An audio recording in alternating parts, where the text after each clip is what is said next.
It's 3 o'clock on a Thursday, and I should come in a better mood.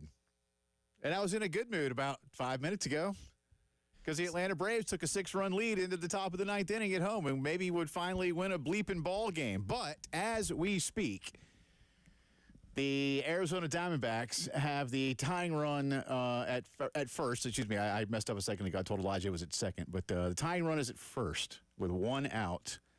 And Raisel Iglesias, who has not had the best of seasons. Terrible. He's been awful. Is pitching right now, trying to have a better day. But and it's 10-8. It was 10-4 going into the ninth inning. How you doing? Safe baseball lead.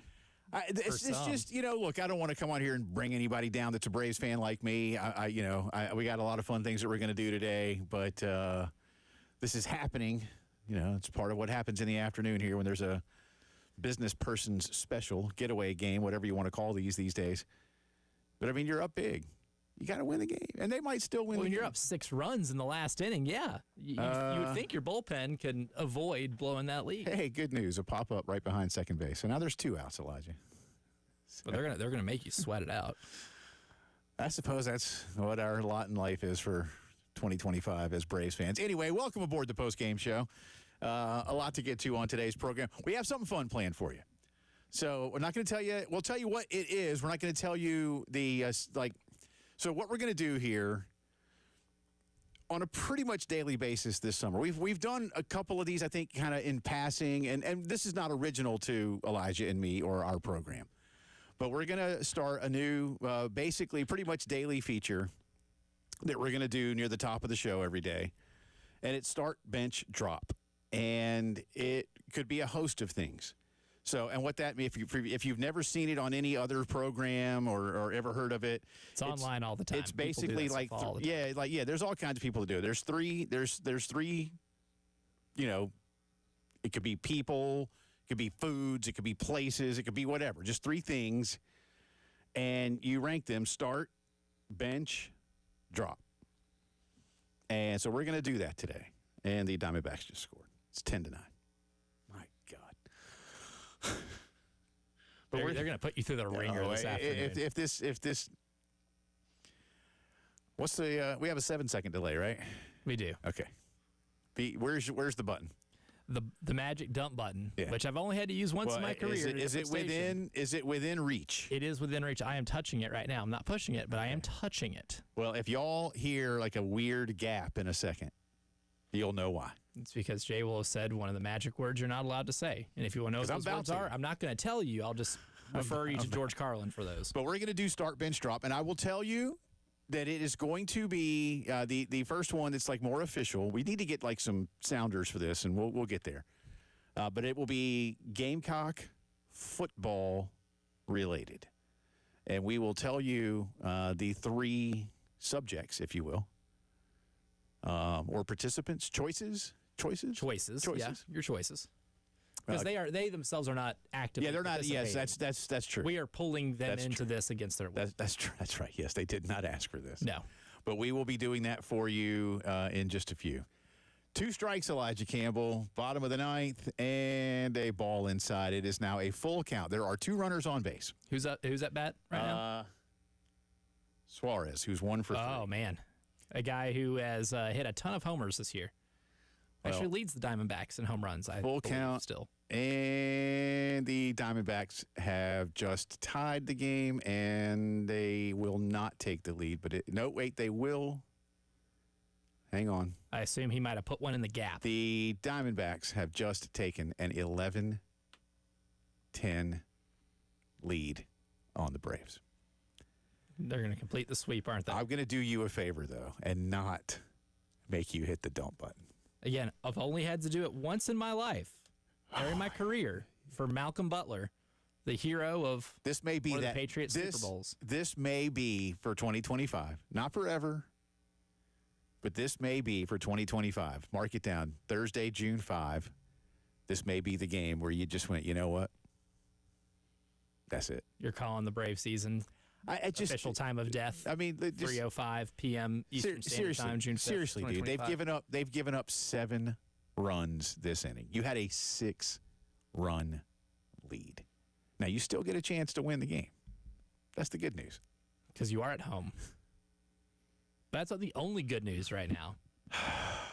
Because the bad news is that the teams at the top of your division keep winning. So finding ways to lose, getting swept by a team under 500. I don't even know how far the Braves are out of the final wild card spot, man. Probably 5 or 6 games out of that, right? A lot. I haven't even looked at that in a while. A lot. This is just embarrassing. I usually don't look at wild card standings until we get to July, but I usually just get fixated on the division standings. It's just embarrassing. But not ideal. The Atlanta oh, God. Well, there's 6 games out of the final wild card spot, but there's 4 teams ahead of them. So, anyway, ain't happening, kids. Ain't happening. Mitch Light will join us. Terrific guest who writes for The Athletic. Elijah's known him a long time. Mitch is based in Nashville, covers college football and college baseball, and he'll certainly be busy this weekend as the Super Regionals are set. We're going to talk to Mitch at the bottom of the hour, get his take. First and foremost, we'll get his take on South Carolina's decision to keep Palmineri, which is not surprising, nor I say, I wouldn't even say it's controversial to some, perhaps. I can understand why there was a potential discussion about this, and I imagine Jeremiah weighed all the pros and cons. Jeremiah Donati, the athletics director, before making a final decision. But a lot of things go into it, and rather than, as we talked about, it would cost more than $7 million to hit reset, and then what? Instead, if you do have the money to hit reset, you may as well find a way to take some of that money and invest it into the program. So that's what they've decided to do. And they're doing okay in the portal so far. I don't know who comes up with portal rankings, and there's a lot of work left to be done. I did see where Virginia's Henry Ford is the top-ranked player in the portal, and I was like, wow, that guy has to be really, really old. Yeah, there's a lot of Henry Ford, so which one is it? But I think there's 4 Virginia players in the top 10 of the portal rankings right now. So as Coach O'Connor leaves, how many does he bring with him, to Starkville now that he's leaving? That'll be an interesting thing to look at. Depends on how much fun they had this past year. Might not have been a ton, considering they underachieved. It's weird, because you got that many good players, but you didn't have a good season in what is a very good league. Obviously, again, 11 ACC schools made the tournament, and 5 of them have made it to this round. That's the most of any conference. SEC has 4. But we'll talk to Mitch about those things in just a little bit. Elijah had some more fun with the scheduling. We had some good discussion with y'all yesterday. If you missed yesterday's program, we began to discuss and really kind of lay out what a Power 4 only schedule could look like for teams in the SEC. And we would suggest this, obviously, for every Power 4 school. But if you did miss it yesterday, the format was basically every conference plays 9 games amongst themselves. And then you have 3 non-conference games, 1 each against the other power conference in the country. And for a few schools, South Carolina included, we realized there would be an annual interconference matchup that you would need to preserve on an annual basis. So we kept those 4 that are currently in the SEC. We added Bedlam back in for Oklahoma, and we discussed some other things about how, even though we didn't get into it in too much detail with other conferences and what that would look like, Oregon, Oregon State, Washington State, Iowa State, games like that would also, Notre Dame, Southern California, that would be there, and that we could maybe even add in the backyard brawl, Pitt and West Virginia. We could, there's, so, who knows? Creating a rivalry with West Virginia, Kentucky. Yeah, at least every so often having something like that happen. So we had a good discussion on that, and I think it's I think it's doable. I like what you said yesterday. It makes so much sense. But I think a lot of people want this. I even read a quote yesterday from Jim Delaney from 10 years ago, the former commissioner of the Big Ten, on how he felt like doing something like this 10 years ago was exactly what the College Football Playoff Committee was going to want when it came to evaluation, because the harder your schedule was, the more they would value your results. And instead, he found out, no, the committee basically said, did you win all your games? No? Okay, how many did you lose? And that's what ended up, kind of being the number one thing they hung their hat on for a while. Now, are they still doing that? I don't know. But you can clearly tell, as we talked about, that Greg Sankey and Tony Petitti want as little influence as possible from the committee members. They want as many decisions to be made in advance, which is why the Big Ten continues to push for automatic qualification. And again, if you missed it yesterday, Ryan Day, the head coach of Ohio State, the national champion, used the word deserve, that the Big Ten deserves 4 automatic qualifying spots. But the SEC seems to have backed off. And Elijah and I kind of threw it out there. Love to know what y'all think. Is this just good cop, bad cop? Probably. Yeah. I think it is. Kind of think it is, too. Nobody on, 1 out. Braves, Diamondbacks, Atlanta giving up 7 in the top of the ninth. They could have given up 5 if they wanted to, and it still wouldn't matter. That would have been fine. That's just it. You had a 6-run lead, kids. 6-run. Did I mention that? You had a 6-run lead going into the 9th inning today. Against an okay team. Arizona's not great. Well, they came into the series below 500. Yeah. I think they'll leave Atlanta with a record above 500. Maybe Matt Olson can hit a home run to tie the game here. We'll see. No, Brutal. maybe not. Brutal. All right, we got that for you. We got all our regulars. Also, we'll have a summer EBPI because I mean we've had a few, but we'll have a more official one today because the NBA Finals get underway. Oh, I'm so excited. Yeah. Look, I like you asked the other day. This is for a lot of people, it's Indiana and Oklahoma City. Does market size matter? Shouldn't? Will it? Yeah. How much? I don't know. And I heard an interesting conversation this morning. Not that this is going to happen or should happen, but Dan Patrick asked an interesting question. What if the NBA Finals was simply final? One game. How much difference would that make in terms of viewership around the country? Wouldn't be Super Bowl numbers. You're not getting 100 million to watch. That's an interesting thought. But what if you played the playoffs the regular way? Mm-hmm. But then the two teams that were done, that won the East and West, just played one game for all the marbles. And he said that's why people love March Madness, because everything about March Madness is a one and done.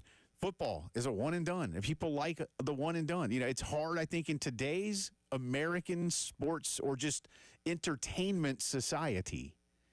It's hard to hold a lot of attention. Maybe that's why football has become so massive. And why baseball has lost popularity. As so much. And again, I think it's a lot of. I really think it's a lot of why soccer is gaining traction. Most soccer games, it's a 2-hour window, man, and it's over. It's over. Rarely does soccer need an opportunity to go to extra time, and when it does, it's usually pretty exciting. So it holds your attention. The Atlanta Braves just lost. If I haven't mentioned this yet, the Atlanta Braves had a 6-run lead going into the 9th inning at home against the Arizona Diamondbacks. Unfortunately, saying it will not keep it from being true, but we can certainly try. Season. It's just... Can I go home? Down the toilet, man. All right, tell you what, we're going to have some fun on the other side. It's going to be our first official start bench drop. It's Gamecock football themed. We will give you the 3 choices. We want you to participate. We will participate as well. And coming up inside of 20 minutes, our buddy Mitch Light covering college baseball for The Athletic. A lot to do on this Thursday. It's the Postgame Show.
19 minutes after 3 o'clock here on a Thursday afternoon. Welcome back in. Postgame show rolling on. Mitch Light of The Athletic talking Gamecock baseball and his take on the Super Regionals, which get underway tomorrow. Later on, I'll quiz all of you. 5 schools made the men's basketball Sweet 16 and the baseball Sweet 16. See if you can name them. Ooh, that's good. One is a surprise. So, we'll see. Well, maybe not really a surprise. A little bit of a surprise. A little bit. All right, so start, bench, drop. If you're on Twitter, you've already seen it. Elijah threw this out during the commercial break. So we're going to start today. Again, start, bench, drop. Many of you have seen this online. It happens on a lot of other shows. We're not here claiming originality by any stretch of the imagination. We just want to bring it into our fold. And we're going to start our first one with Gamecock football theming. And today, it will be start, bench, drop. Alshon Jeffrey, Sidney Rice, Sterling Sharp. It was tough. We're going receivers. And not just receivers, but 3 amazing receivers, both in college. Sterling, of course, not a Southeastern Conference receiver. But he did play games against Georgia and LSU and a few others. And, you know, look, there's no wrong answers. We want you to follow along. If you want to hit us on Twitter, please do that. The station feed, I'll retweet it here in a second on mine. You can hit us on the text line, 803-404-6100, Firehouse Subs text line. I will be keeping open. tallies. Yeah. And that's what we're going to do. We'll just throughout the day, we're going to, add some of these up. And at the end of the program, we'll let you know. And look, also, if I'm going to say this too. If you think that you have a fun start, bench, drop category or selection, or choices for us, by all means, share. Because, again, we're going to be doing, and look, some of these, I assure you, during the summer will be food related, baseball related, a lot of Gamecocks, other stuff, who knows, music perhaps. Never know, man. Maybe even start, bench, drop, like your favorite fireworks. We don't know yet. I don't know. 4th of July is coming. Just don't hurt yourself. I don't know if I have a favorite firework. I'd have to really think about that. I think it's something in my life I've never thought of. I don't know. That's a good. I don't know that I have either. I like the kinds that blow up and sparkle. Well, that really narrows it down. Yeah, very good. Thank you. Very good. Thank you. But yeah, so start, bench, drop. Jeffrey, Rice, Sharp. I'm doing it in alphabetical order so as not to try and look like I have any preferences. I do think I know my order. I'm not 100% sold yet. And again, if you haven't ever done start, bench, drop before, the start is who you would be, who's your number one, and then sadly, with drop, somebody has to be dropped. Somebody has to go. I know you don't want to. I know, and so don't hit us and go, I want all 3. I get it. That's not the game. That's the game, exactly. Yeah, the game is you've got to make the choices. You must make the choices. Because sometimes when we do, like, Top 5 Friday, I'll get, like, somebody to hit me and say, and they'll give me, like, 9 or 10. I'm like, nope, can't count yours. That's not 5. Nope. Or if I say, I have one thing I need you to give me, and people are like, this and that. I'm like, nope, doesn't count. This is a thought exercise, and there are limits on purpose. We have parameters put in place. Randy says this is evil. Yes. This is evil. Yes, it is. Yes, I like being evil sometimes. Yes, it is, Randy. It's kind of fun. This is the point. This one's we intentionally thought of a few, and we decided this one was so hard because I don't want to say what other ones we have because they will be part of the of the regimen moving forward. But so I'm not going to tell you what other things we thought about today. But when we settled on, we said, you know what, this is the one today because this one's really, really hard. And you know what? It was hard to leave a couple of other receivers off of the list because you have to make it 3. I could give you like 10 and say start, bench, drop. Well, then you're dropping, 7, 8. So it has to be 3. So, but yeah, now just because it's evil, Randy, doesn't mean you can't answer. More incentive to answer. Already got a couple here on the Twitters. John says start Alshon, bench Sterling, drop Sidney. Steven says start Sterling, bench Jeffrey, drop Sidney. So dang, Sidney's been dropped. Sydney's getting dropped a lot because I'm already tallying up what I've got right now. Yeah, sorry, Sidney. Well, I will say, spoiler alert, I did not drop Sydney. Okay. Partially because that is my favorite Gamecock of all time. Okay. So I couldn't do it emotionally. Ooh, yeah. Even though I have made a statistical case as to why he should not. Yeah, one day soon enough, we'll probably do one that would. I'm not going to say who. Those of you who know me probably do know who my favorite Gamecock of all time is in any sport, not just football. In any Ronaldo Balkman. Close. Okay. Close. I figured that's probably close. For half his games. For the other half. I've told you that before, right? Mike Morgan and I did a deep dive into his statistics, his last year at Carolina. No, you have not told me this. It ended up being like 50-50, man. Like, in 50% of his games, he was electric. And in the other 50% of his games, he played less than 8 minutes a night because Dave and the staff knew he just those are my favorite player archetypes, It was man. crazy. It was crazy, if man. You can't love your Ronaldo Balkman at 30 minutes and 15 points, you don't deserve him. I mean, or love him at 8 minutes and just some nights, 5 points. You don't deserve him at his best. I mean, some nights Ronaldo just didn't show up. And again, it's almost as if the staff was not okay with it; they just accepting of it. Yes, well, they understood. Yeah, but it was crazy, man. Because he was a first round pick. The Knicks. He was a first round pick. The Knicks loved him. And if he had done, he was a good basketball player when he felt like it. But anyway, so start, bench, drop.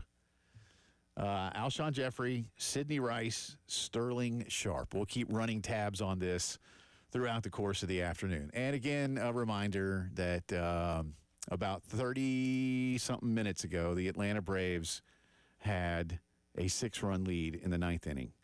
And about 15 minutes ago, the Braves lost. Swept at home by Arizona. Swept at home by Arizona. Remember that week where the Braves went over 500 for a minute? Remember that? That was fun. Yeah, it was fun. That feels like forever ago. It was, man. It's amazing how fast things can unravel. But Elijah says, I can't go home. Nope. Got a show to do. All right, we'll talk college baseball on the other side. What does Mitch Light of The Athletic think of Carolina's decision to stick with Paul Maneri? And what is his outlook for this weekend's super regionals all across the country? You'll find out when the postgame show returns.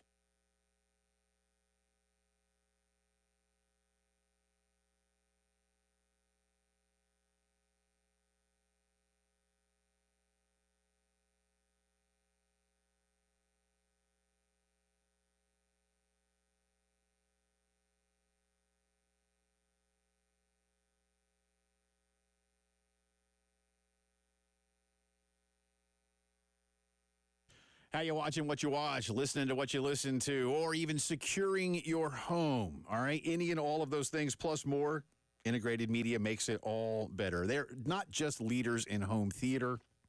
They are truly leaders in home technology. Listen, you want the latest in an AV system? Sure you do. Okay. 803-948-8327. What if you could work your AV system into your thermostat, your lights, your security system? 803-948-8327. How many of you work more from home these days for whatever reasons, right? How many of your kids have devices where they're streaming and talking to their friends, they're playing games while you're trying to watch something too? You need internet that works everywhere? 803-948-8327. Outdoor home theater? Yeah, same number. 803-948-8327. All of that and so much more. The best to get it done is Integrated Media.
Time to talk some college baseball. Welcome back onto the program. Mitch Light covering the sport and a whole lot more for The Athletic, but it's the end of baseball season now. Just a few weeks left. Super Regionals and the 8 winners this weekend make their way to Omaha for the College World Series. Mr. Light, always good to have you on, sir. Appreciate you.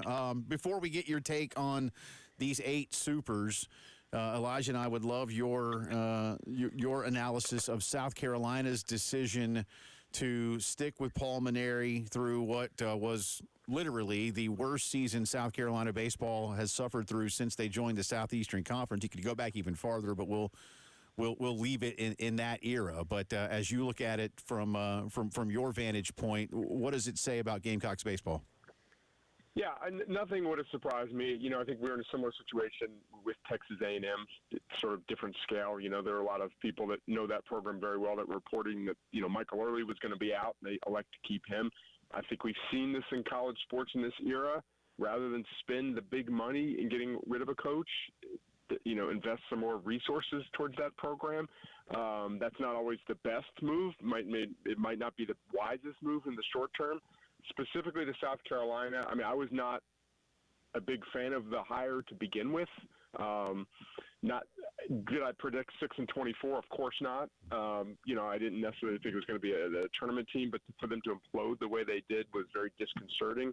Kind of rambling here, so I'm not surprised they retained him. We'll see what they do in the portal. I know they've already made one big move there, but obviously year 2 of Paul Mainieri will be important. And if they struggle next year and they make a move, then you're like, well, why didn't we just make the move the year before? Like, if you're going to make a move, do it when you think the move should be made, if that makes sense. So definitely a storyline, one of the more, you know, intriguing storylines next year in the SEC.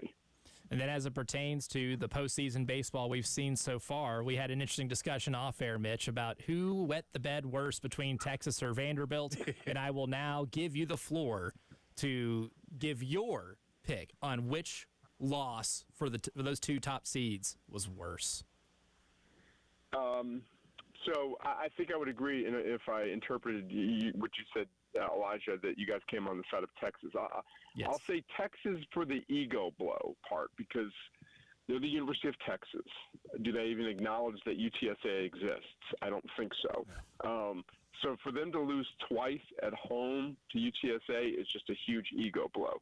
I'll say from a Vanderbilt standpoint, just playing so poorly, not just hitting poorly. They pitched fine. They pitched well enough to win, played defense fine, although, you know, Jonathan Vastine made his 3rd error of the season, which ended up being the winning run in the Louisville game.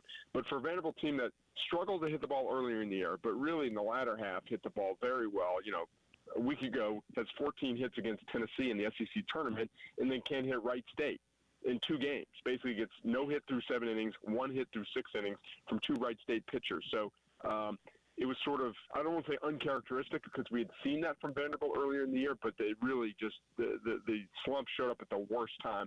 But I would lean slightly Texas, even though they were the 2 seed and Vanderbilt was the 1 seed. No, and I think what you said it is spot on, man. It's not just that Texas as a 2 seed lost in Austin; it's who they lost to. Twice.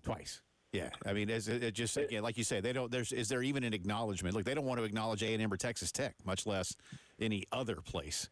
That's a big. Well, you saw that real quick. Yeah, you saw that from Schlossnagel's comments. He was like, I don't know if he was speaking. Now, I read them. I didn't hear his tone, but I forgot the terminology he used. He was like, you know, let's be real here. This is not some blankety blank team. Like, this is a good baseball team. It was almost like he was speaking to his fans to let them know that UTSA was really good, and it wasn't, you know, because I'm sure all the fans were just very dismissive. Yeah, they're probably like, we didn't even know there was another branch school down there. We had no idea. Exactly. Yeah, you know, and they did win, I think, 45 games.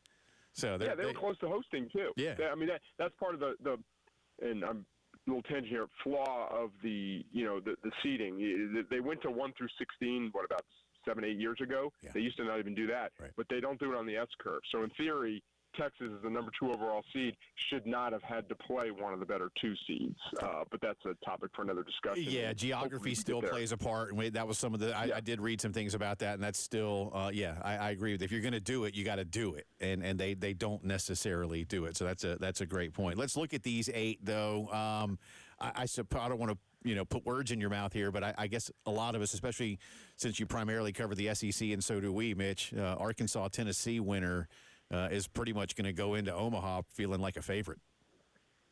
Yeah, it's interesting because I think before the tournament, Arkansas was the betting favorite. Like, Vanderbilt had the best resume, deserved to be number one.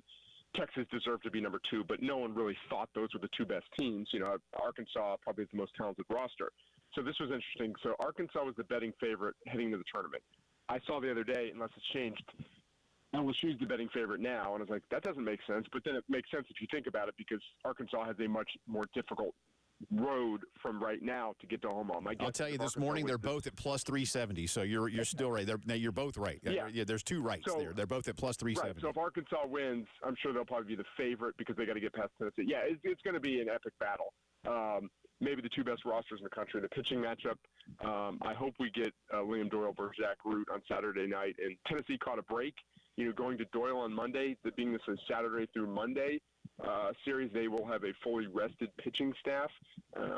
There's a Tennessee team that clearly in the latter half of the season did not play great. Doyle pitched well. The key is going to be Marcus Phillips.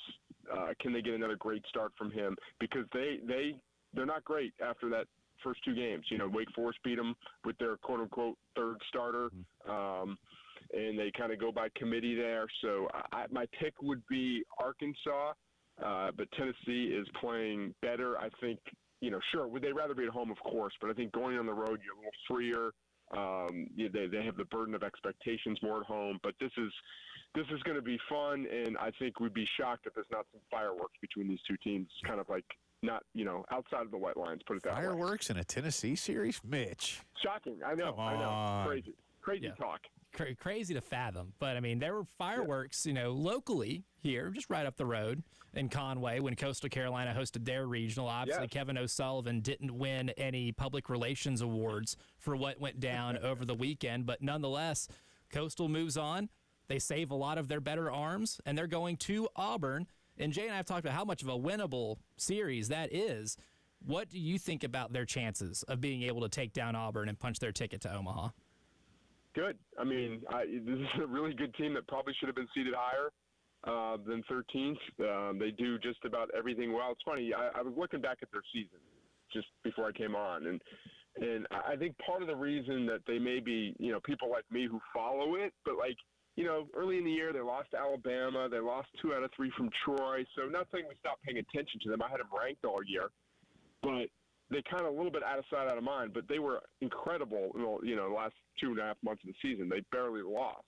And I mean this like as a compliment. I'll say this both for Auburn and Coastal Carolina. I probably saw the fewest minutes of their games because, they barely broke a sweat to win their regionals. Now, I know Coastal had to win, it was 1-0. It was a close game. But, I barely watched any of the Auburn because every time you turn your attention to that, they were winning big in Coastal's first 2 games. So I think this is very sneaky, off the radar, really good series between, a program in Coastal that's got the winning DNA, and Auburn is a team that's feeling very good about itself right now. Mitch Light of The Athletic joining us here as we preview this weekend's Super Regionals. 4 start tomorrow. The other 4 will start on Saturday. I joked earlier in the week that if anybody had Murray State at Duke as a Super Regional, please call me, give me stock picks, lottery numbers. Yeah. And Elijah said, well, Jay, you don't have to worry because no one did. And yet, here we are, Mitch Light. So this is great. One of these teams, and Duke's been close. Murray State is a heck of a story, but one of these teams is going to Omaha. Yeah, and good for Duke to catch a break. So much of this is, and I don't mean this is a disrespect to Murray, but so much of this is matchups and who you have to play. Duke previously won 3 regionals. They've been the Supers 3 times before under Chris Pollard. They had to go to Texas Tech. They had to go to Vanderbilt. They had the Kumar Rocker, and they had to go to Virginia. 3 very difficult, good teams, tough places to win at. They won the first game of each regional super, lost the next 2. So finally, they quote unquote get a break. They not only do they get a home one, they get Murray State, and Murray State's obviously playing very well. But there's it's not a great roster. Duke should be able to take care of business. I've liked this Duke team all season. They got off to a rough start, lost opening series to Cincinnati. AJ Gracias got off to a bad start. Hopefully he can play. Actually, I haven't even seen if I guess his suspension's not going to be lifted if it hasn't yet, if you guys followed that storyline. But yeah, I mean, everyone's going to be kind of rooting for Murray State as the underdog, but I think Duke, we're going to flex its muscles in this one. And speaking of underdogs, you get to pick one road team underdog here in the Super Regionals that you would bet the most money that you feel responsible doing so on. Which one do you take? I won't take Florida State, Oregon State, because that's a 9-8 in there, so, you could easily flip those. I'll go Miami, Louisville. I saw Louisville in person here in Nashville, and they're playing very well. They're pitching much better. But this was an inconsistent team during the season. Miami was go do yourself a favor. Go look at Miami's schedule this year. They were like the most neurotic team in the country. They won their first 2 series. They lost their next 5. They won their next 5, and I think they lost their last 3. So they obviously played very well at Southern Miss. So this is more like Louisville's a good team, but I don't feel great about Louisville. So it's more of a Louisville pick than a Miami pick. But if I had to pick one road team, it would be Miami. And last thing for you, Mitch, quietly North Carolina is here again. We mentioned earlier LSU and Arkansas, the betting favorites at plus 370. As of this morning, North Carolina is the next betting favorite at plus 700. Tennessee's at plus 750, so close behind the heels. But there's North Carolina just kind of biding its time, huh? Yeah, really good team. Had a great year. Could Carolina be under the radar? I don't know, but they could have been seeded higher. I thought they had an argument to be a 3 or 4 seed, and they pitched really well. I was just looking this up. In the ACC games only, they were a full run better than everyone else in the league. Just how well they pitch, and they hit enough. That place gets rowdy in the postseason, so that's going to be a fun season. Arizona's had a good season. It's a talented team. They can really swing the bat. Last year I thought the most entertaining Super might have been West Virginia at North Carolina, and I think we'll see more entertaining baseball there this year. West Virginia at LSU is going to be fun too. And Elijah did remind everybody the other day, Duke and North Carolina can play for the national title. That would be something, and I'm going to Omaha for the first weekend. I'd love to see Duke. One thing about going to Omaha, if you guys have ever been there, it's great when new teams go, new fan bases get to experience that. So it'd be great to see Duke out there. I'm sure they'll be the usual suspects, but it's always great that first weekend when you have all 8 fan bases out there at the same time. Safe travels over there, man. Appreciate you as always. We'll check in soon. All right, take care, guys. That's Mitch Light of The Athletic. Catch his work on the website, theathletic.com, and Mitch Light. Very easy to follow along on Twitter. More on our start bench drop and some more Gamecock fun on the other side.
All right, welcome back in. Post-game show rolling on. Thanks to Mitch Light. Always appreciate his time.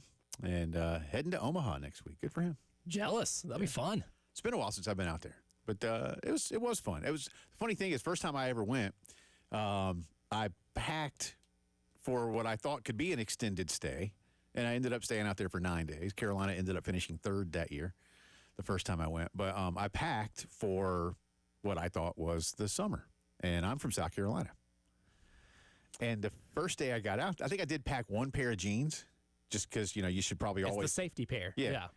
Always pack but like the safety pair. No long sleeves, no jackets. And the first day, man, it was like rainy, overcast, blustery, and probably low 60s.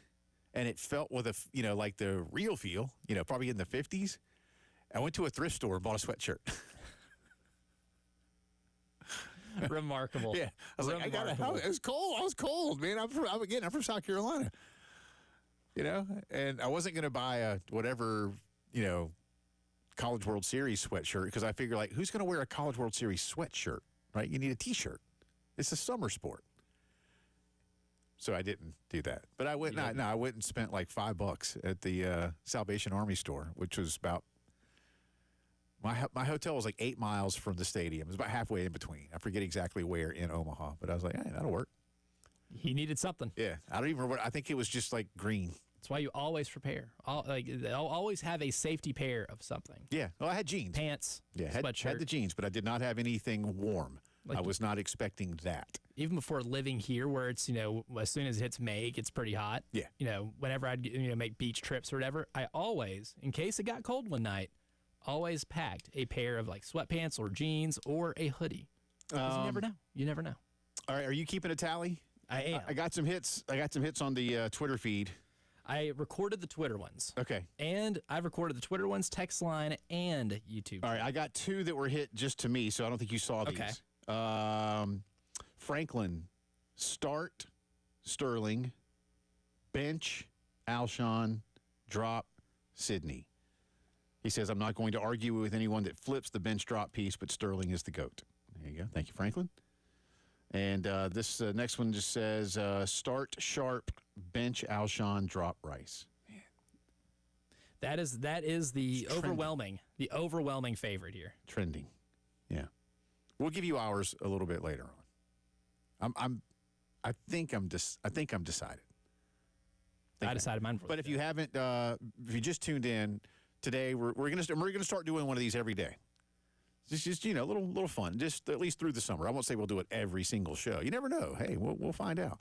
But decided to make it hard on day one, just to really make people think and choose. Even maybe choices you don't want to make. I know you'd like to have them all. What if you had them all? That'd be great. Can't do it. Can't do it. Can't do it. Not how it works. And again, like, I'm serious. Elijah and I are serious. If you have a thought for a start bench drop, we have plenty of those too. For the future, by all means, let us know. We'd be happy to put those in front of the committee. Two-story Corey says, start bench drop, Allman Brothers Band, Grateful Dead, Fish. That's going to be harder than this one, I promise. For you, yes. Ooh. Yee. Ugh. All right, hour 2, breaking NFL news coming up.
4 o'clock on this Thursday. Welcome back in. It's the second hour of the Postgame Show, along with Elijah Campbell. I'm Jay Phillips. Thank you so much for being on board. Start, bench, drop. Having some fun with that today. First one that we'll be doing. We'll do these all summer long.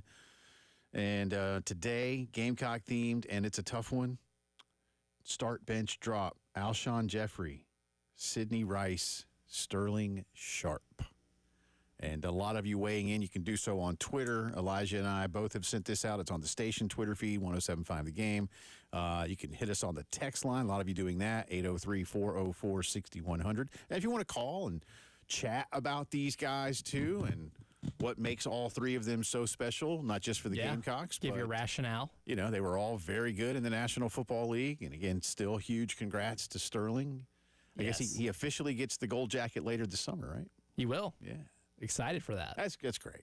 He long overdue. Should have been in right away. Only reason he's not in is because he got hurt. Yep. Every reason to believe that the trajectory he was on would have remained for several more seasons. But I get it. But now he's in, so that's good. That's good. Speaking of the NFL and people that will have a gold jacket, Aaron Rodgers will get one. I think this is breaking news. Yep.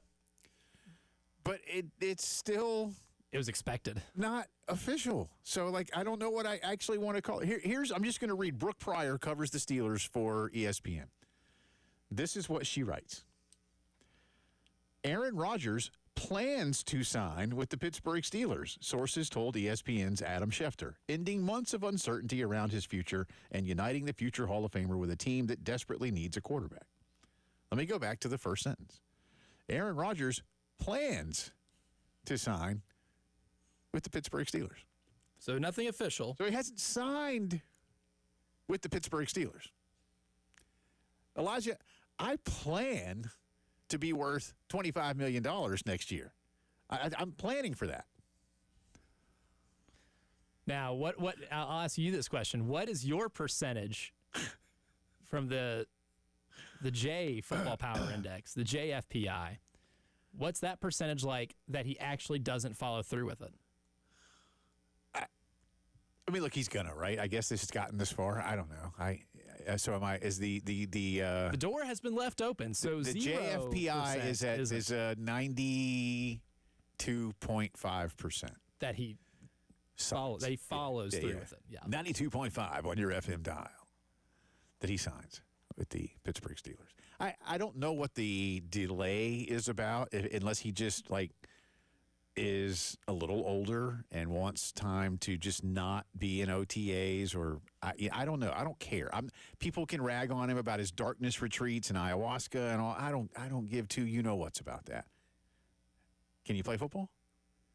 And is that what Mike Tomlin's going to say? I mean, in the grand scheme, I think if we uncovered all of the weird things that all athletes, or that just humans do, or that things that we think are weird because we don't do them, we'd probably be like, okay, nothing's weird anymore. So whatever. I don't care about all that stuff. But the thing I say about Aaron Rodgers to Pittsburgh, Elijah, is what are you trying to do? You and I discussed this a week ago with Langston. Hey, Steelers, what are you doing? You're the Steelers. Do you think Aaron Rodgers is going to turn you into a Super Bowl, a legit Super Bowl contender? Because at his age? Yeah. And with your team. Because right now, listen, I know it's the Pittsburgh Steelers, and I have immense respect for the Pittsburgh Steelers. But as we speak, they are the third best team in their division, not in the AFC. They're the third best team in their division. Oh, and the other two teams are the Ravens and the Bengals. And are far more likely to go to the Super Bowl. And only one team, and I know this for a fact, only one team from the AFC can go to the Super Bowl. And I know the Bills are really good. I know the Chiefs are really good. I know the Chargers got better. I don't think that anybody from the AFC South is going to the Super Bowl. I'm not banking on that. So, the Pittsburgh Steelers are, seriously, at best, the 6th, 7th best team in the AFC. They're not winning that division. which means I don't think so. So you're going to have to go wild card. You're not going to be a top four seed in this tournament. I think Cincinnati's going to catch a slight break this season, schedule-wise, because of where they finished last year. It's only slight. Baltimore got better in the offseason. They added some really nice defensive pieces through the draft. Lamar is just older and better. Henry is seemingly, I don't know, maybe he's seeing the same people Aaron Rodgers does and just taking years off his life in a good way, like, not in a bad way. But I mean, and look, Aaron Rodgers is solid. He's solid, but he doesn't have the offense that Matt LaFleur offense from back in the day. Mm-hmm. That Mike McCarthy offense from back in the day. That's not what Pittsburgh does. And they traded one of their best receivers. Yeah. Just recently. I know they're working on getting the dude from Miami, tight end, named just Jonnu Smith. Yeah, Smith. And Arthur who had Smith a hell of a year. Yeah. And his best years were with the Titans when Arthur Smith was the OC there, and he was used in I will say, a very creative variety in terms of just where they placed him. He lined up in the backfield a few times. I mean, they threw him on screens, downfield passes. Jonnu Smith still has one of my favorite playoff touchdowns of all time where he was ruled inbounds because he got one butt cheek inbounds, right. And that's when we determined as a football society that one cheek equals 2 feet. Right. So that's a solid player, solid pickup. I don't know how much that heightens what that offense could be. Well, again, is Aaron Rodgers a good quarterback? Certainly. Is he a great quarterback? He was. Is he one now? I don't think so. But regardless, is there enough in Pittsburgh to really have them vault ahead of, or at least even run even with Baltimore and Cincinnati? I don't see it at this point. They have a great defense, and look, I've said many times too, in football, if you have a great defense and a slightly above average offense, then that great defense will at least give your offense, depending on the game, 2, 3, 4 more opportunities than maybe average to go score some points somewhere along the way. And I would like Aaron Rodgers' ability to lead some late game drives and things like that. So again, I don't think this is a terrible thing, but is this a one shot? And do you feel good with what you're doing otherwise in terms of quarterback development and long-term development? Because this is the Pittsburgh Steelers. And I know I keep saying that like there's, I'm some kind of reverential thing. It's not really where I'm going, but at the same time, we talk all about the Steelers not having losing records under Mike Tomlin, rarely having a losing record regardless of who their coach is. We love the coaching stability. There's so much to admire about the franchise, but you have been passed. And even if you have a good year this year with Aaron Rodgers, what's the overall outlook?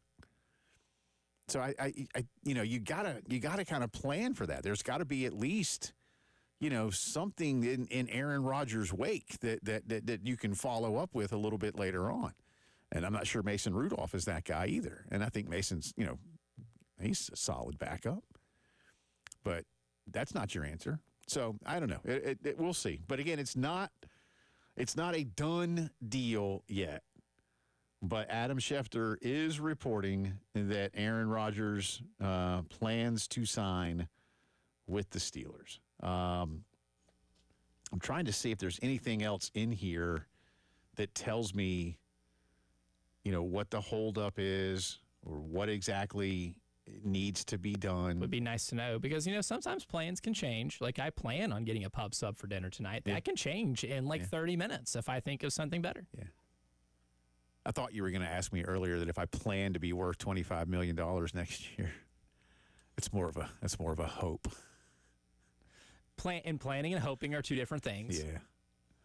I'm not planning on the Saints winning the Super Bowl next year. I hope they do, but I know they won't. But no, seriously, so I don't know what this, again, what does this look like long term? I don't know. I think it'll be a good move. But that's just it. I think it'll be a good move. I don't think this look, we do this a lot with athletes too. And we just think of the name. Aaron Rodgers, age 31, sign me up all day. But, Aaron Rodgers, age 41, coming off an Achilles injury at age 39/40. And not having a great variety of weapons to use this year, when that was kind of the problem of his decline in Green Bay, outside of Devontae Adams. I'm going to look at their schedule. So you can only throw it to one player so frequently. Before And other of course, teams they start at the Jets, which you know what? It's funny. Like, it'd be more funny if they started at the Packers. But the starting at the Jets is going to be funny. pretty rich. So here's their rich. schedule. Here's their schedule. At the Jets, host Seattle. At New England, host Minnesota. Ugh, they got a defense. A very good one. Host Cleveland. At Cincinnati, host Green Bay. Host the Colts. At the Chargers, host the Bengals. At the Bears, host the Bills. Ugh. Listen to this stretch, man. Okay. Host the Bills, at Baltimore, host the Dolphins, at Detroit. That's a killer That's stretch, tough, man. man. That's a killer stretch. At Cleveland, and end the regular season hosting Baltimore. And what's on the line that day? Hopefully something. Don't know what. Especially if you're a Steeler fan. I don't know. I guess somewhere out there they rate schedule strength even in the NFL. I don't know where this one ranks, 1 through 32. That's pretty. I mean, they're all hard in the NFL. Well, I think that's a top 32 strength of schedule right there. I say that pretty definitively. I dare someone to challenge me on that. Yeah, I don't know. I don't know. I could see it being like 35th. Where do the Argonauts fit into all that? That's true. That was a question at the trivia I was at last night. You had to name 3 Canadian Football League teams. Ooh, I can do that. Easy. Go for it. think You just I named could- one. You just Well, named the how many are there? 8? 10? Maybe there might be 10. All right, Argonauts, Toronto Argonauts, Montreal Alouettes, BC Lions, Yep. Hamilton Tiger Cats. Yep. Uh, There's a team in Edmonton. They used to have a name for a while. They used to be the Edmonton Eskimos. Yep, correct. And What- they are now the Edmonton Elks. Elks, okay. I wouldn't have gotten that one.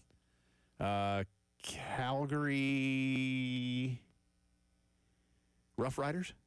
No, that's the Saskatchewan Rough Riders. Saskatchewan Rough Calgary's Riders. the Stampede. Calgary Stampede. Saskatchewan Rough Riders. Okay. Dang. And of course, you already know what trophy they play for every The year. Grey Cup with an There E. you go, with an E. Yeah. Dang. That makes me mad. I should have known that. You were on a roll, too. You're on a heater. Dang. That was close. Maybe that should be a start bench drop. Your favorite CFL nicknames. favorite CFL nicknames. CFL Or just nicknames. teams if you keep up with the league. I'll always be a Toronto Argonauts supporter because of Ricky Williams. Well, Argonaut's just a fun, It's a sick name. Yeah, good mythology, The throwback. Argonauts. Yeah, unlike the Alouettes, which is just a tiny little tweeting bird. Boo. Yeah, nobody wants a bird. Rough Riders Big goes pretty tweety hard, too. little bird, At least if it's going to be a bird, be a gamecock, something that's going to, really rip into. Something with some historical significance, Or like too. a hawk or an eagle, something. Anyway, all right. Speaking of start, bench, drop, again, if you have not yet weighed in, please do. Start, bench, drop. These Gamecock receivers, Alshon Jeffrey, Sidney Rice, Sterling Sharp. We'll update some of the results, get into some of our college football discussion from yesterday as well. Lots more to do on a busy Thursday. It's the Postgame Show.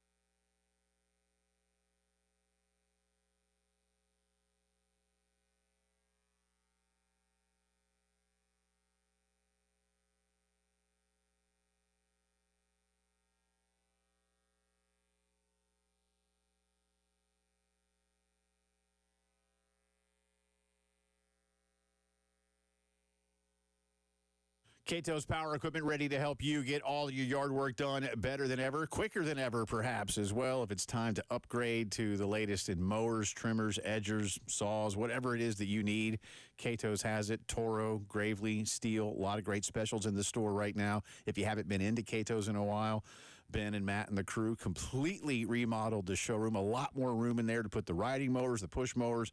You can put your hands on virtually every tool they sell. And I've made this analogy before, but I think it really does fit because I know it's worked for me. Yes, you can go to a big box store, some chain store, and get whatever piece of equipment. But when you go and see the pros at Cato's, it's like going to a tailor to get your clothing fit. It's just that much better because you know exactly what you need, and they have such experience in putting those things into their customers' hands. 4012 West Beltline Boulevard, family-owned since 1983, Cato's Power Equipment.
Nineteen minutes after 4 o'clock on this Thursday. Welcome back in. Jay and Elijah with you. Appreciate you being with us. Start bench drop. Having some fun with that today. Gamecock fans, start bench drop.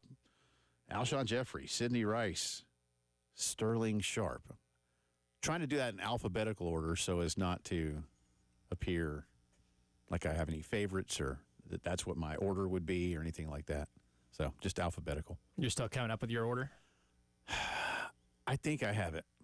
I've got mine. I think I have it. You want me to go ahead and do it? Let's do it. All right, y'all keep weighing in. 803-404-6100 on the Firehouse Subs text line. I could go for a New York steamer. I didn't have a big lunch today. I could go for a little Firehouse. Oh, Firehouse is delicious. It is good, man. It's really good. Some of the best days here whenever, the Gamecock Central Takeover crew does their show there. Yeah, I don't get in early They bring back enough. the goodies. I don't get in early enough. You don't? Nope. Because I eat all of the leftovers by the time you get here.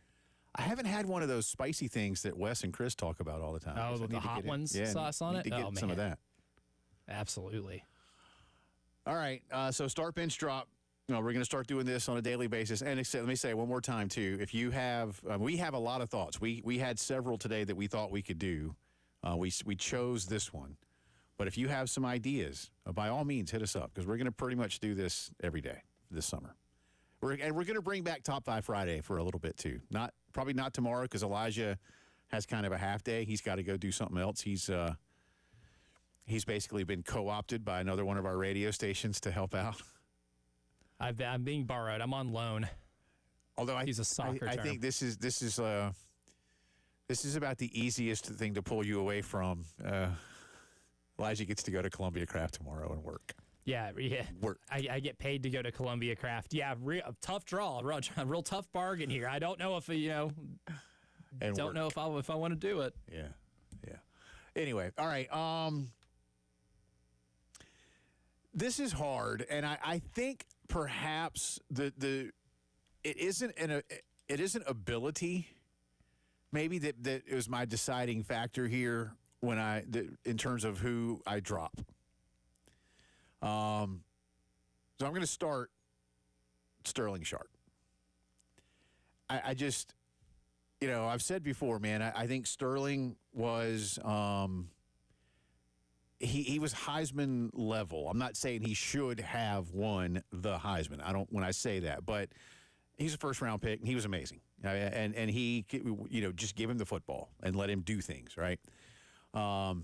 But he's just so versatile and so good and so strong and just, it was very hard to negate Sterling Sharp when he was playing for the Gamecocks. And I'm not trying to look at anything these three guys did in the NFL. Yeah, I did not have the NFL had zero impact on what. This is Gamecocks. This is Gamecocks only. And so then it comes down to which of these, 2, 6'3", 6'4", 6'5", whatever they are, guys, the jump ball guys, do you want to go get? So I start Sterling. I bench Alshon Jeffrey. And so that means I drop Sydney. And again, it's not ability. I'm going to I look at Alshon and Sydney as nearly identical talents and nearly identical producers. But Sydney got hurt and only played the 2 years where Alshon played the 3. And you could argue through no fault of Sydney's that the years Alshon was in Columbia, the Gamecocks were just better.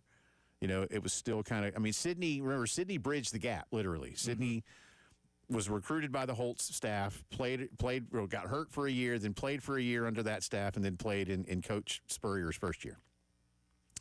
And yes, we all remember hey, Sydney's coming back, and then he didn't. But I don't blame Sydney because it's like, dude, go make your money. Go to the NFL. Go make your money. Yeah, you need to go make your money. So that's really it. Both of them. I remember we were talking. The Tennessee win. They basically drew up a play for Blake to hit Sydney for a touchdown in the back of the end zone. I remember a catch going from south to north, if I'm right about this, at Williams-Brice against Florida.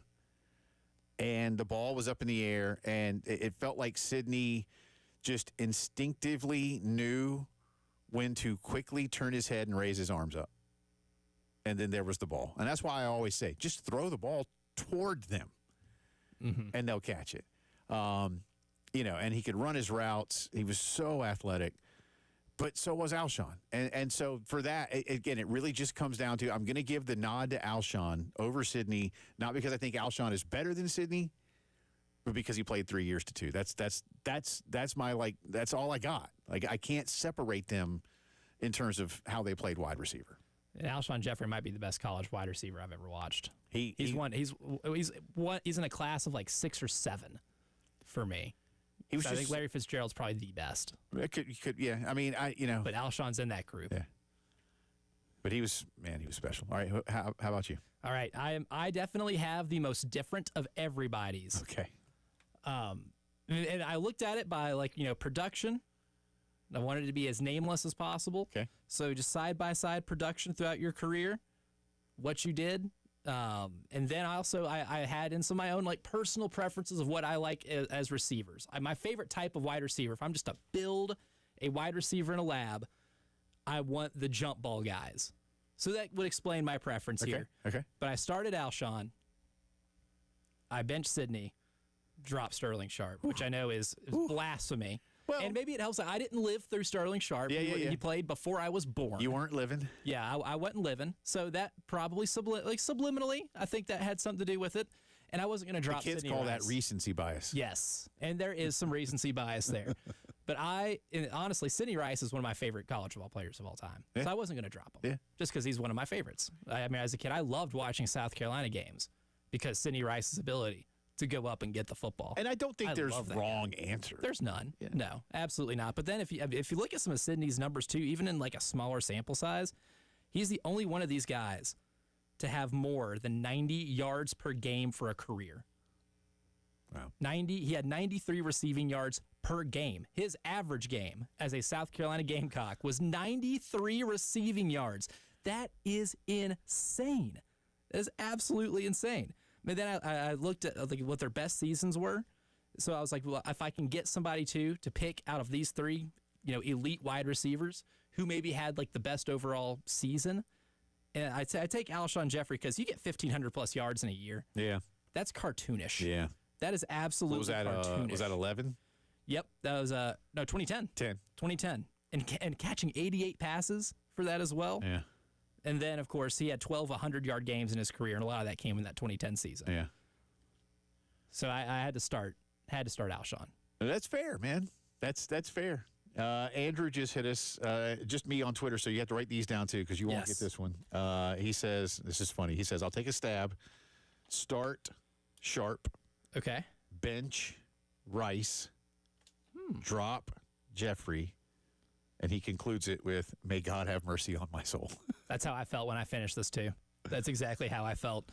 He is the second one. Our friend Justin Hall on our YouTube stream went with starting Sterling, benching Sidney, dropping Alshon. And that's only 2. There are only 2 of those. We have 9 that start Sterling, bench Alshon, drop Sidney, right. And then 3 of Alshon, Sharp, Sidney. Well, there you go. Weigh in with who you've got. Again, in alphabetical order, Jeffrey, Rice, Sharp, start, bench, drop. We'll have some fun with this the rest of the day. Some fun suggestions on future start bench. Yeah, I want to hear some of those, too. And speaking of futures, I don't know, you were going to maybe do a few more schedules? I don't know how many of those we got to come up with. Yeah, I have everything from the SEC from yesterday, and there's some that we didn't get to. So if y'all missed it yesterday, we had some fun with what would a schedule look like with all Power 4 schools on it for SEC schools. We'll revisit some of that for you. And I don't want to have to do this again, but I will. If you missed it earlier, the Atlanta Braves today went into the 9th inning at home with a 6-run lead. Oh, surely they won, right? Nope. Oh. They lost. They gave up 7 Yikes. runs in the top of the 9th and were swept at home by Arizona. Now they go to San Francisco, then to Milwaukee before coming back home. I'm telling you. And Milwaukee's playing really well right now. now. Today, I think today might be the day. I said, and I'm not trying to be doom and gloom. I'm not. I'm a big fan. I'm supportive. And I'm not one of these guys like, fire everybody. I'm not that guy either. I don't live and die with every game. But you got swept at home by Arizona, and you had a 6-run lead in the final game, and your getaway. That's your mood on a long flight to California. Today was the day that your glass became half empty. Today's the day where I just think you might look at this season and go, you know what, that Thursday afternoon game on June the 5th, where it's just like, that's it. And had a snit pull them back in. We'll see. You're listening to the Postgame Show.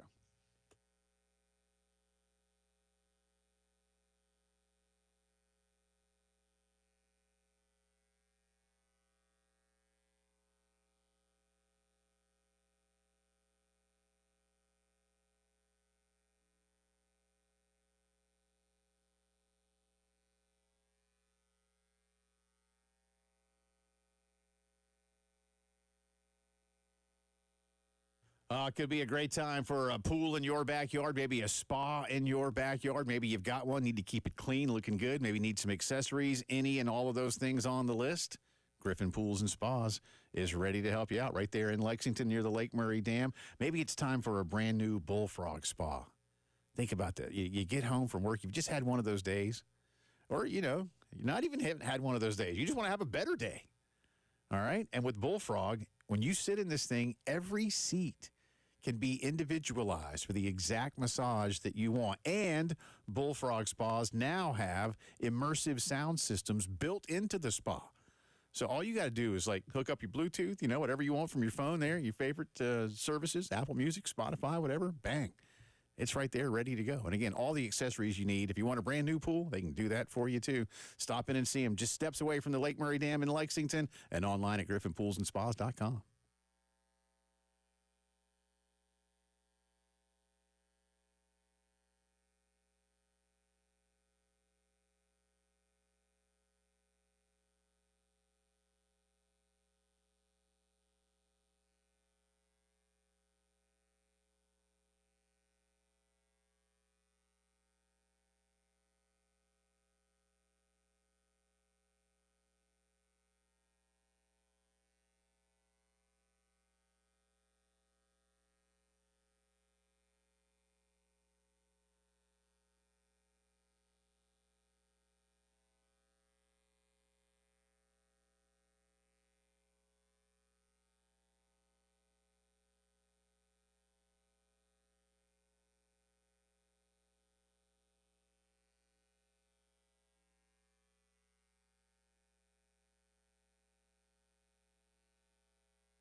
From the Wetzel's Automotive Traffic Studios, I'm Elijah Campbell. The few accidents to get to you that are causing some issues on the roadways, including one at Hope Ferry Road near Midway Road, I-20 eastbound at South Carolina 277 near Exit 73, Two Notch Road near Parkland Road and Decker Boulevard, and lastly, it looks like we do have a disabled vehicle that is causing some traffic backup over on I-77 southbound. That's over at Alexander's Bridge near Congaree River.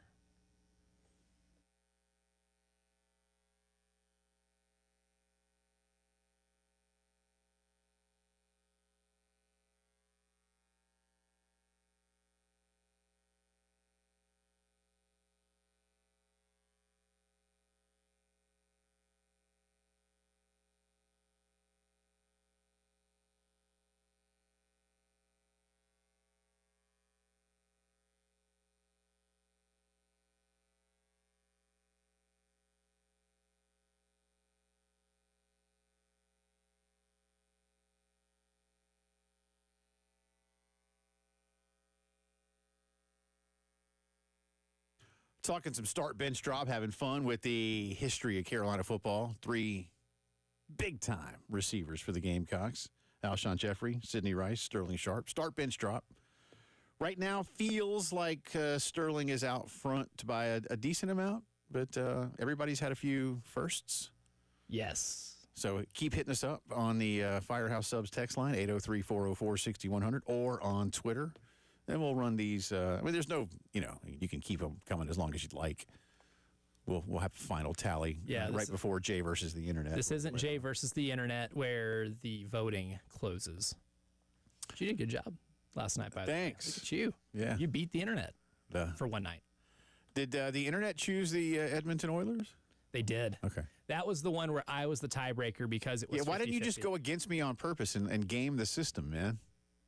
Well, because that would be unethical. Ethics.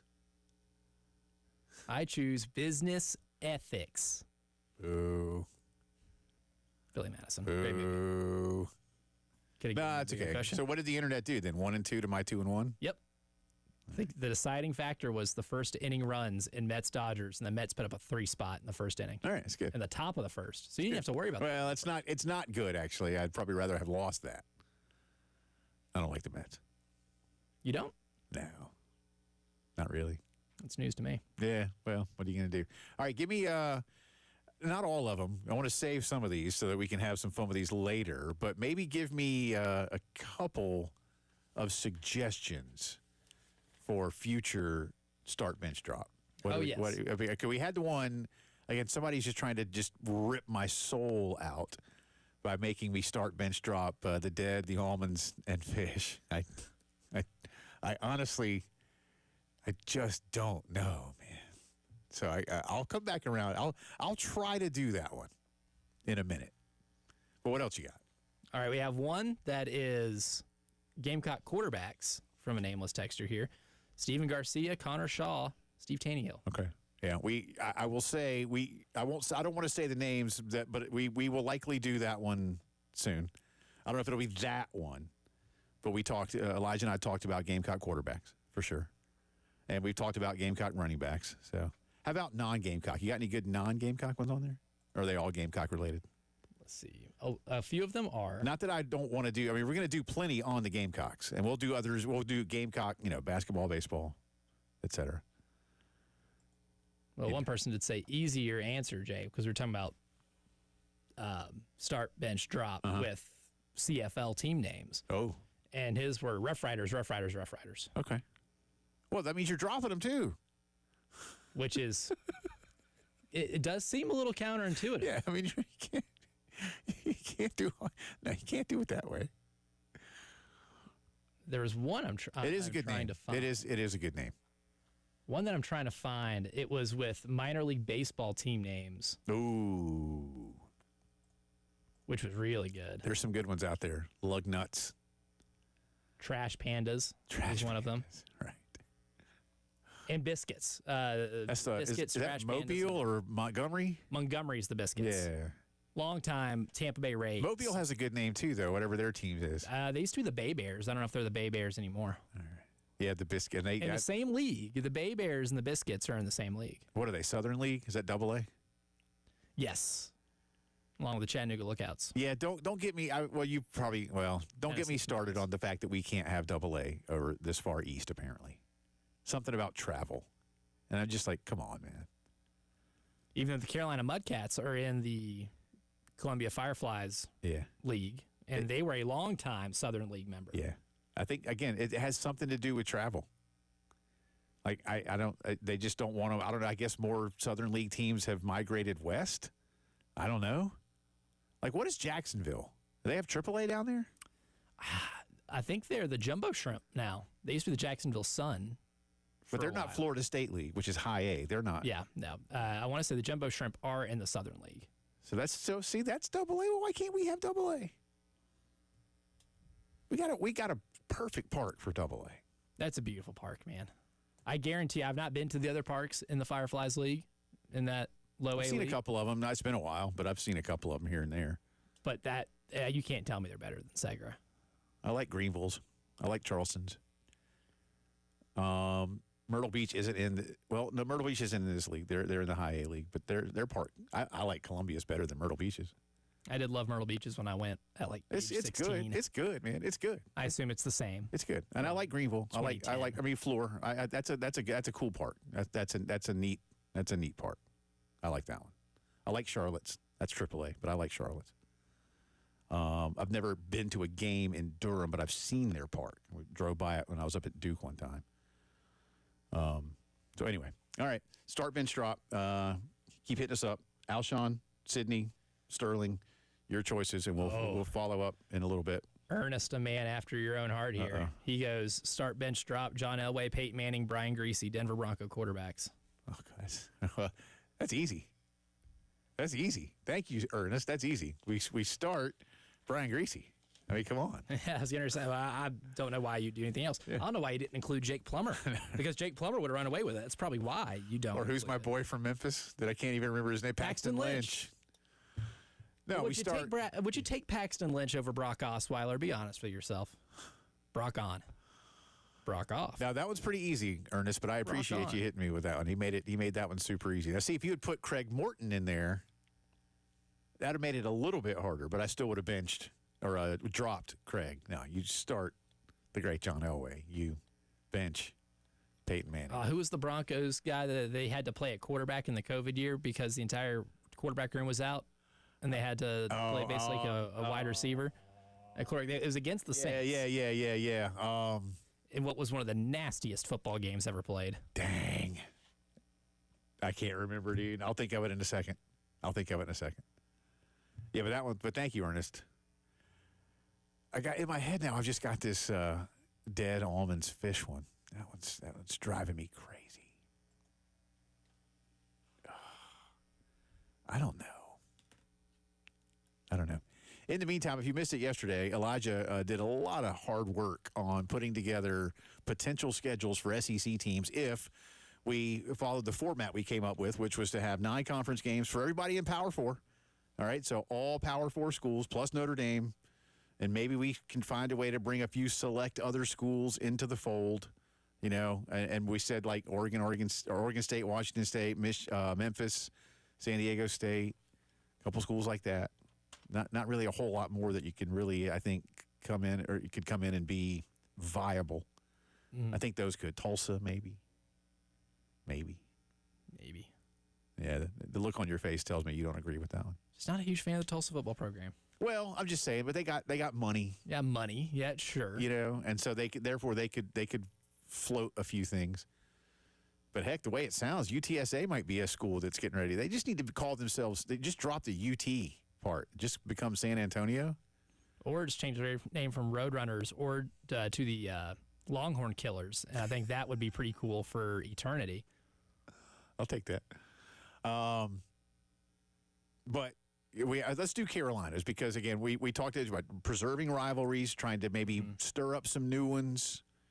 Like bring Bedlam back because again, there's so many good reasons as to why the Bedlam rivalry went away. I think the fun part about this entire exercise was coming up with the system to do this by tiering out the other 3 conferences by how they finished, and then preserving the rivalry by then picking another conference to take a higher or lower tier depending on what your rival is. Like so for South Carolina, where every team is getting a high tier team in another league, a mid-tier team in another league, and a low-tier team in another league.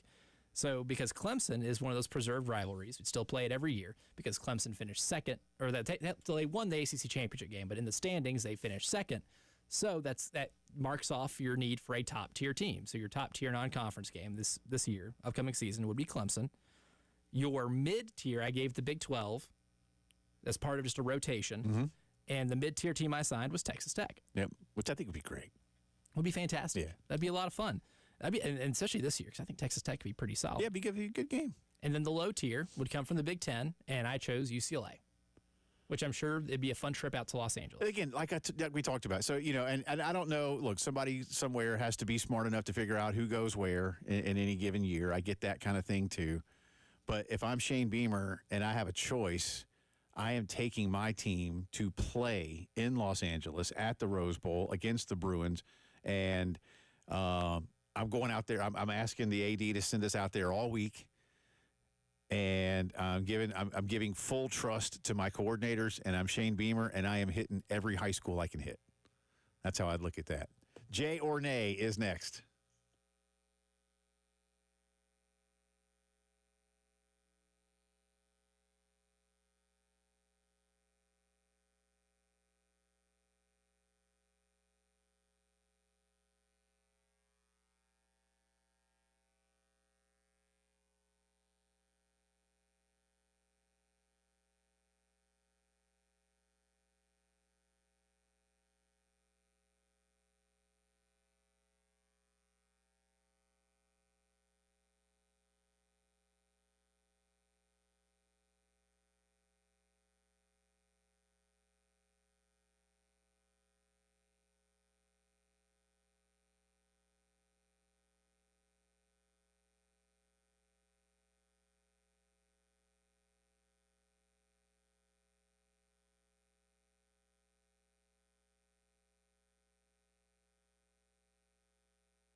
All right, welcome back in. Final few minutes of our second hour coming up. Top of the hour, headlines of the day, including some potentially big news in the NFL, but we don't know that it's big news just yet.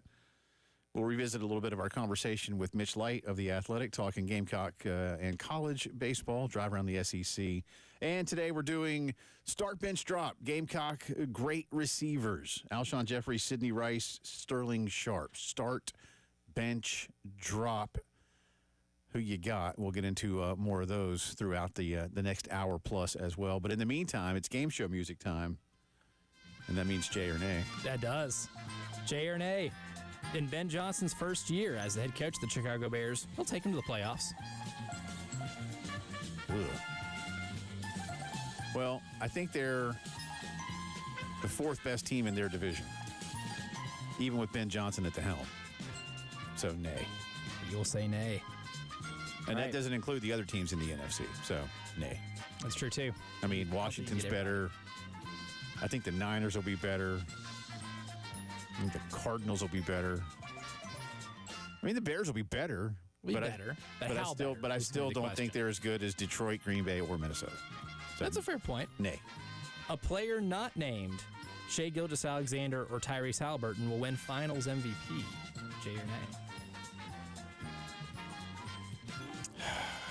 I mean, I guess I could seriously see Siakam getting it, man. Look at the full circle moment we have on this show right now. If Indiana gets it done, but I think if Oklahoma City, unless somebody just I don't want to say comes out of left field, but yeah, I mean, I think it's going to be Shai, right? If Oklahoma City wins this thing, he's going to be why. Bruce on the YouTube stream agrees with you, says Pascal Siakam. Look at this. A show formerly made up of Pascal Siakam deniers has now embraced. Well, the stats prove it, right? Yes. So there you go. He's very real. Yeah. Real person. That's right. Jay or nay? Chris Sale is in an ace pitching hell similar to Paul Skeens.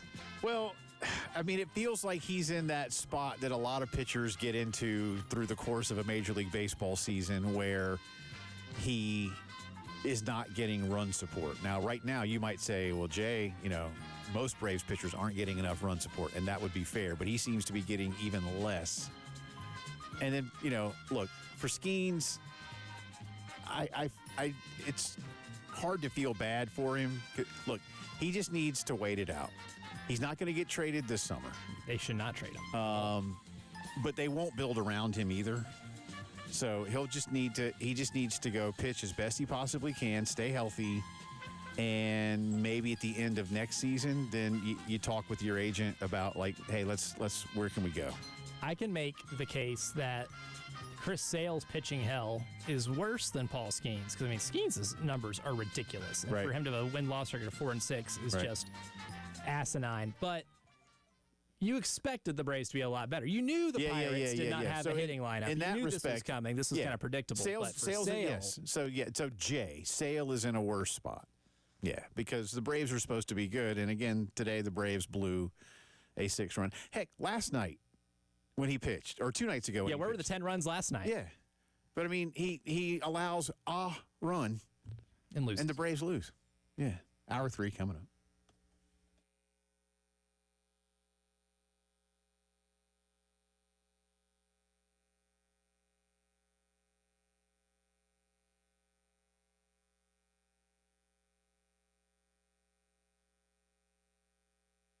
Waking up feeling a little stiff, joint pain. Sorry, back pain, neck pain, shoulder pain. The Sounds joint. Like you just experienced some joint pain there. The Joint Chiropractic Center is ready to help you feel a whole lot better, and it's so convenient. That's the beauty of it, right? No appointments, no insurance. You show up, you get taken care of. Harbison Boulevard, Forest Drive, Roberts Branch, and Sunset Boulevard. The Joint is also FSA and HSA approved, and again, very convenient, Monday through Friday. 10 to 7, Saturdays 10 to 4. If you've never been, if you're feeling a little off and you've never been to a chiropractic center, for just $29, your initial visit will include a consultation so you can ask questions about what's up. Then you get that exam and adjustment and see if it's right for you. They just want to see, listen, there's no pressure.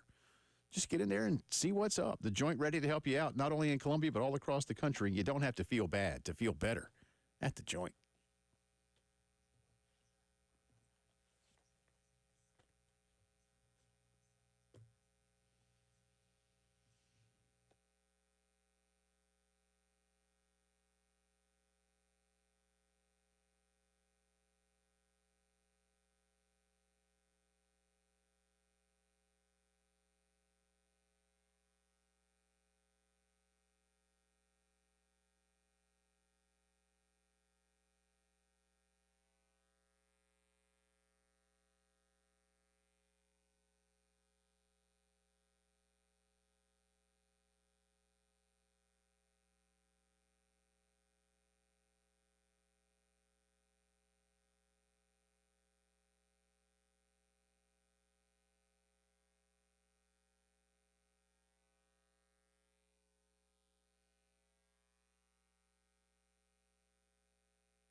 From the Wetzel's Automotive Traffic Studios, I'm Elijah Campbell. A few accidents to get to you. They're causing some issues on the roadways this afternoon, starting with a disabled vehicle on 77 southbound at the Alexander's Bridge near Congaree River.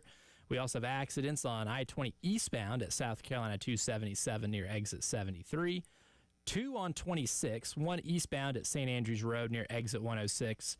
The other westbound at St. Andrews Road, exit 106. The accident is impacting both sides of I-26 there. We also have an accident on Two Notch Road near Parkland Road and Decker Boulevard.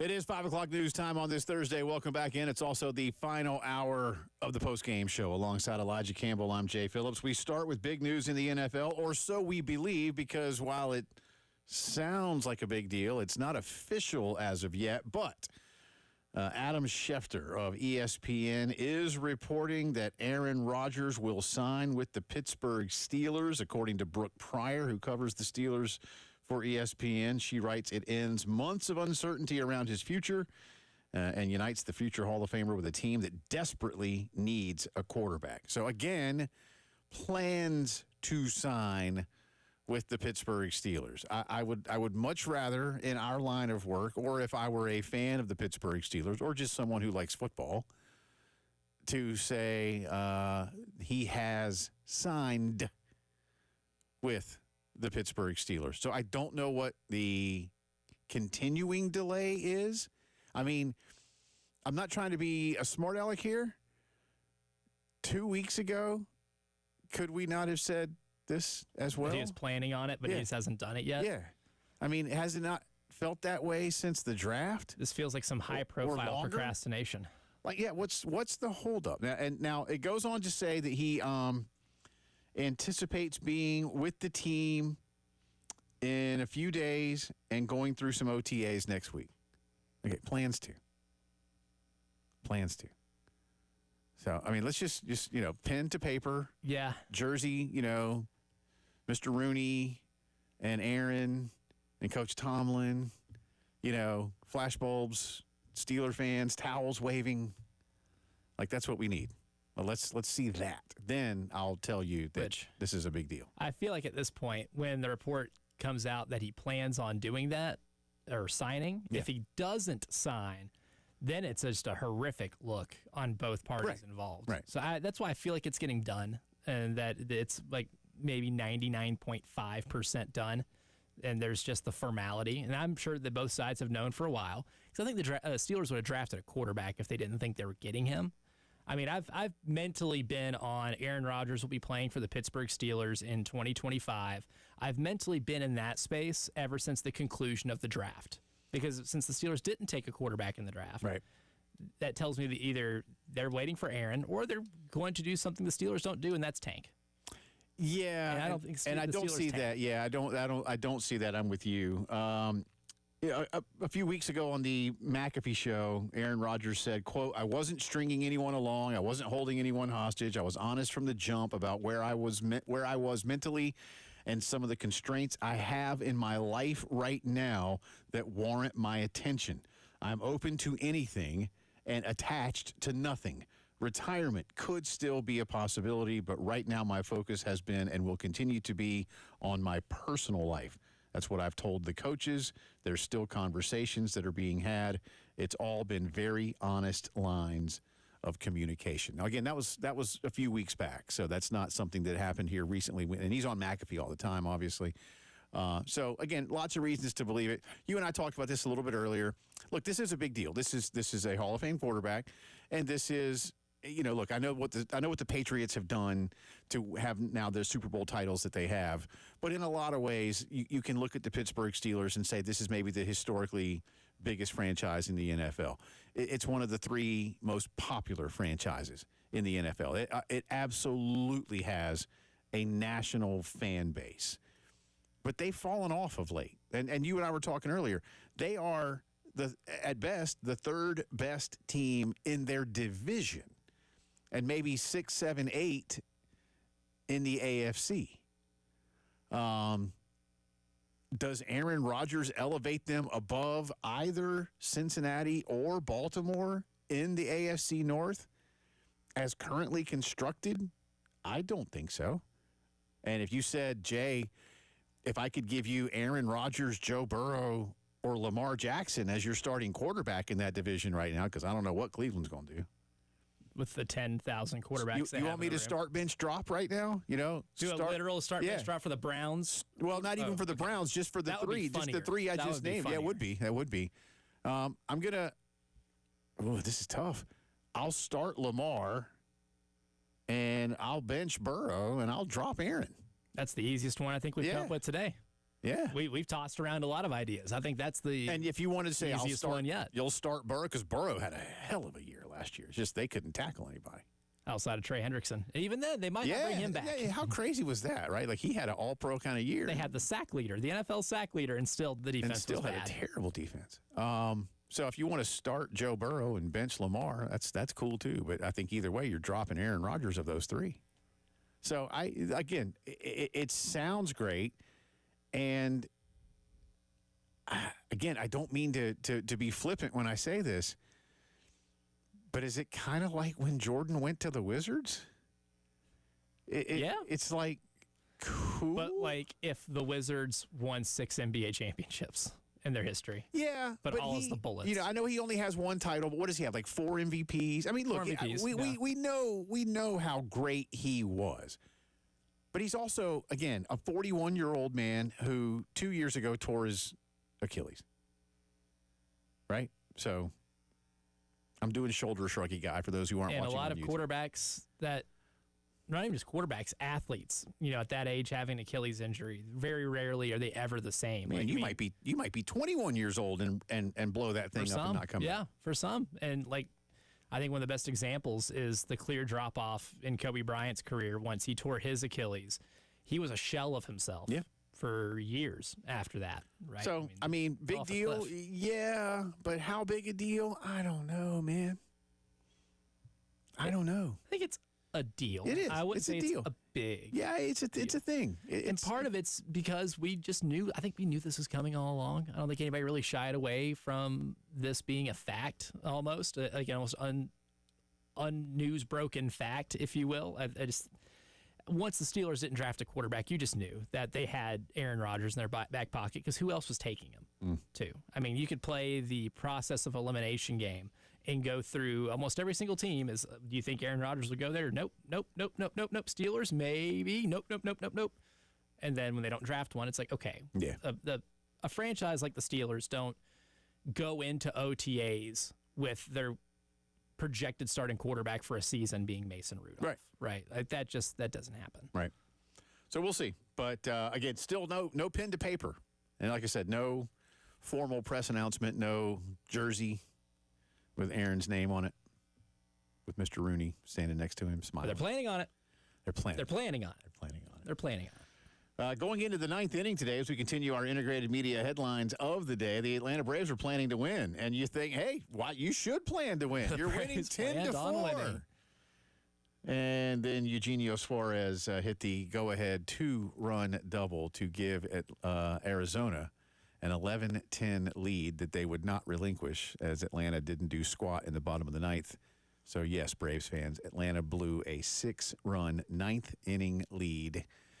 Lost to the Diamondbacks, were swept at home by the Diamondbacks. With the loss, Atlanta drops to 11.5 games back of the New York Mets. They remain in fourth place. Atlanta now hits the road for a long trip out to San Francisco against a pretty good Giants team. Then they'll make their way back east with 3 games in Milwaukee. So, again, the taste in your mouth for a 6-hour charter flight to San Francisco is we just blew it. So does this either spur them on and get something done, or, as I've said already today, not to be the doom and gloom fan, because typically I'm not that guy, but Thursday afternoon, June 5, might be the day that you just went, you know what?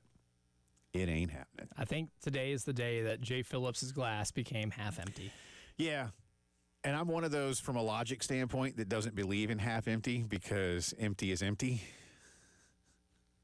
Half full, I get behind. But yeah, you might be right. Or you know what happened today? But isn't full? I don't even think too? half. I don't think. Yeah, but I don't even think half empty. You know what? I think the glass broke. It tipped over. It fell off the counter, and broken. now it's just shattered. And now it's like that Brady Bunch episode. They're trying to glue it back, but the water just leaks out. I know that was a vase instead of a glass, but nevertheless. Yeah, that's what happened today. That's where it's at. It's pretty bad. The vase broke. How far back of the lead in the NL East are they now? 11.5. 11.5. Yeah, that's tough. And now, That's where it's coming from. remember, again, trying to be kind of serious, the Braves got 1 game ahead of 500. They are now 7 games under 500. Remember, they started 0-7. They went to 5-13, so they have been as many as 8 games under 500, and now they're back to 7 games under 500. This team has seriously put you through the ringer. Well, the bullpen. Excuse my language here. The bullpen sucks, and here's bad. proof today. Proof. I mean, come on, man. Come on. And that's been like a strength of the team the last few years. For a long time. Yeah.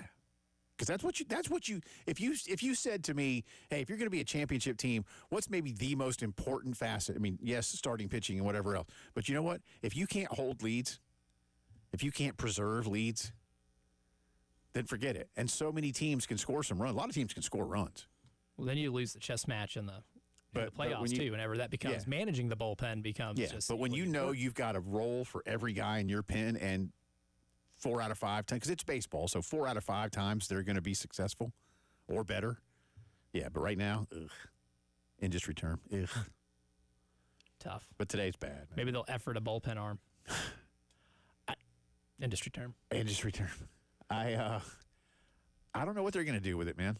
I don't know. The way this team is playing. I would like to know how management feels about what they want to go pursue, because we talked about it yesterday. 4 years ago, the Braves went into August 2 games under 500, but 4 years ago, the New York Mets and the Philadelphia Phillies were not very good.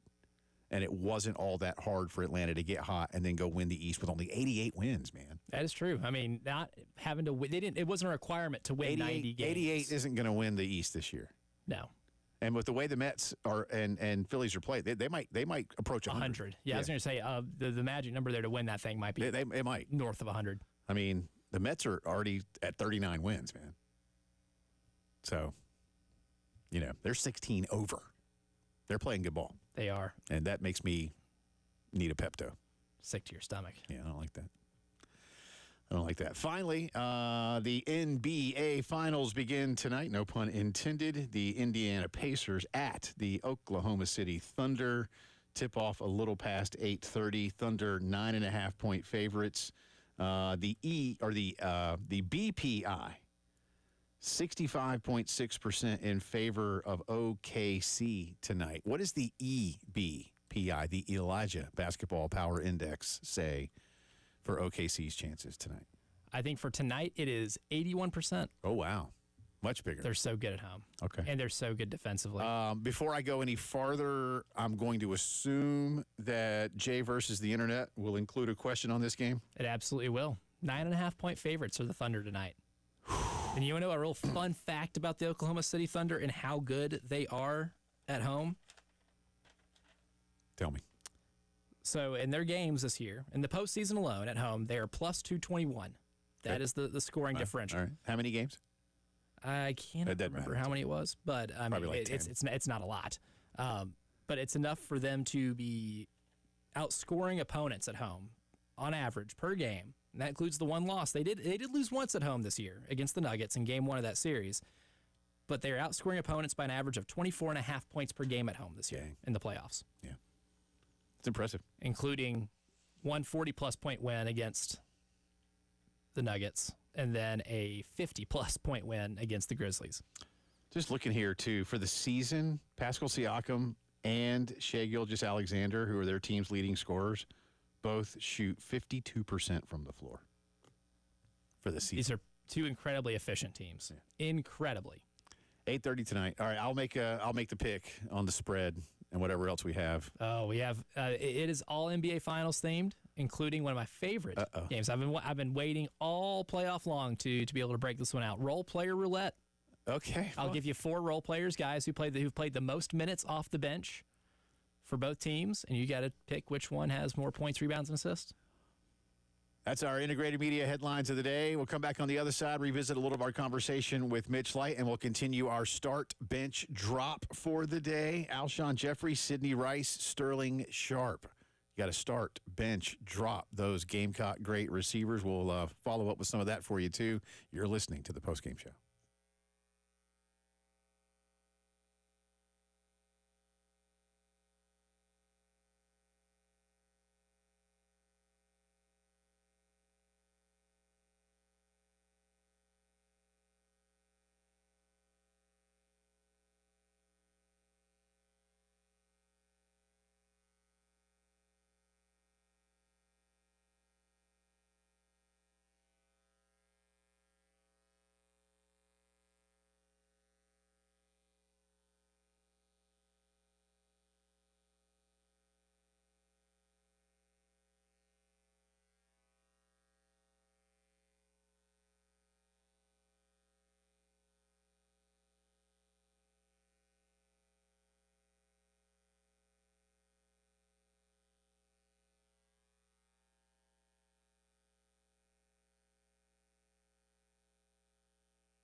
Welcome back in. Postgame show rolling on this Thursday. Jay and Elijah with you. Having fun with start, bench, drop. Got a lot of comments here on the Twitters, including one from our good friend Pops Frisbee, Tim Frisbee. So let me see here. We did Andrew, right? Yeah, that was the one that said, may God have mercy on my soul. That was funny.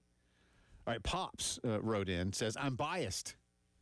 I would have played with Sterling if I went straight to college. I did play with Sydney. So I would start Sterling, bench Sydney, drop Alshon.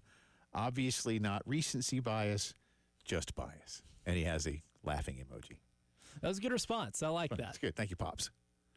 Would have played with Sterling, did play with Sydney. I wonder if Pops has some really good Sidney Rice stories in terms of just like watching stuff that guy did at practice.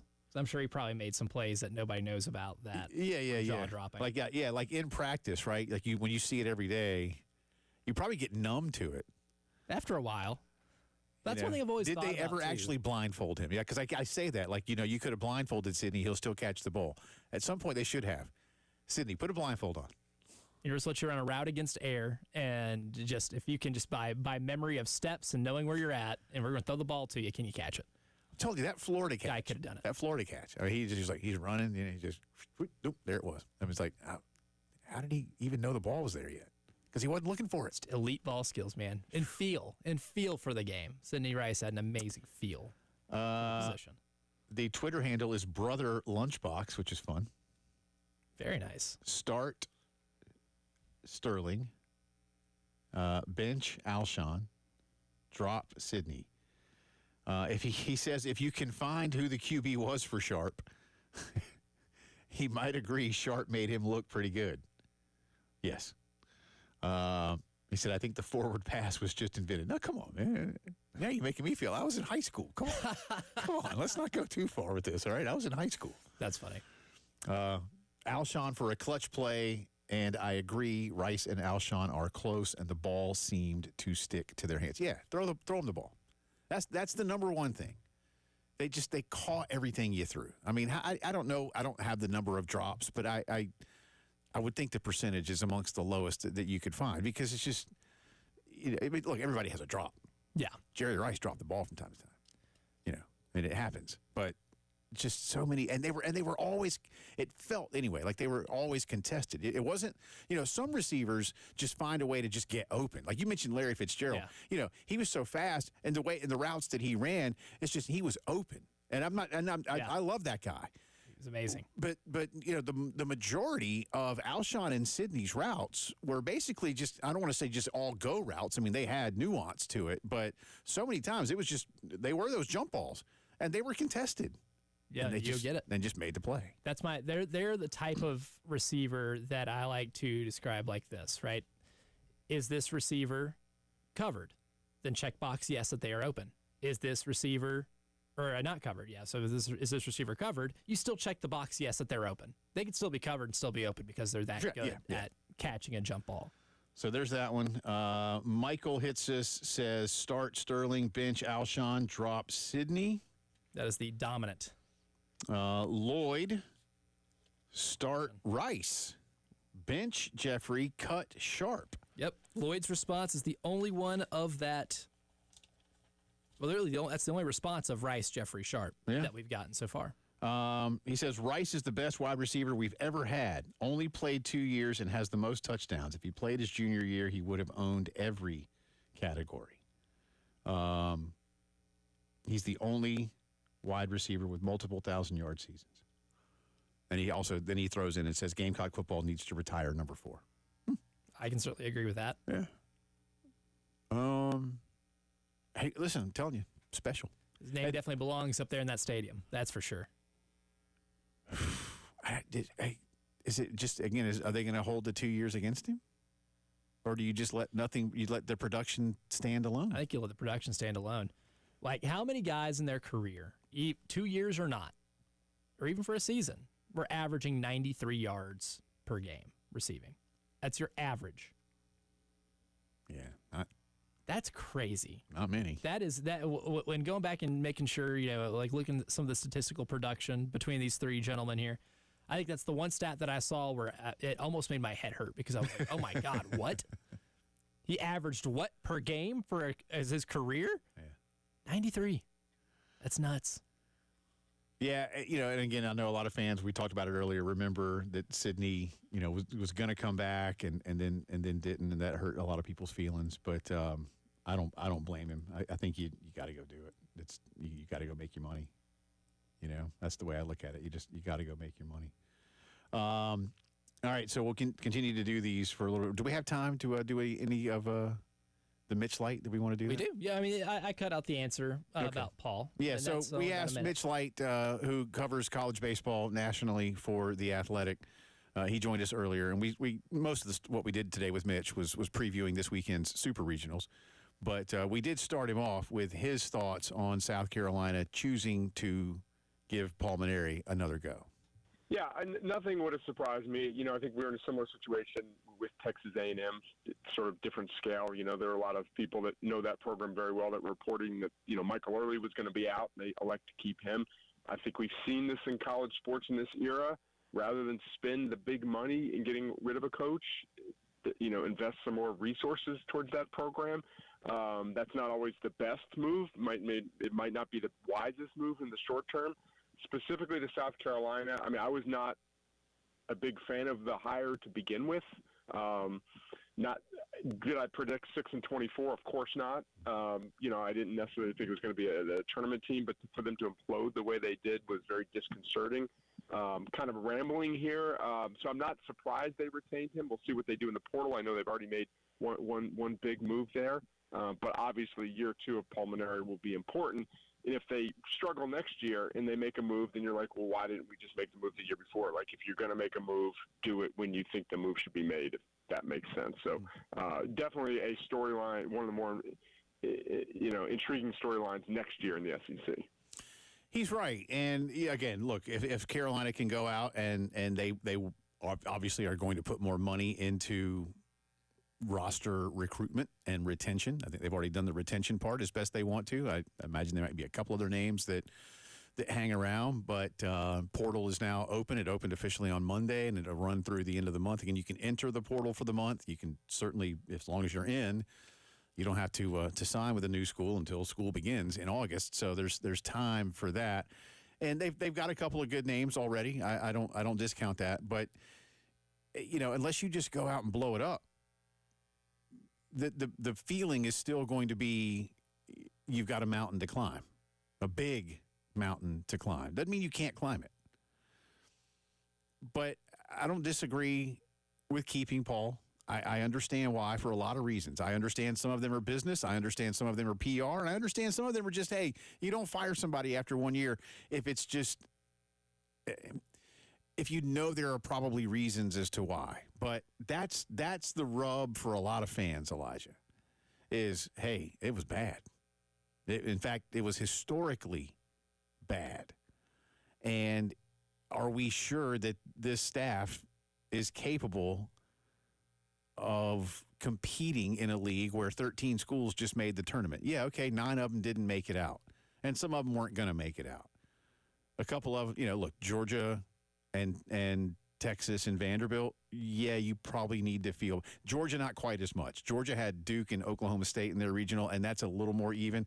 Texas and Vanderbilt need to feel like crap.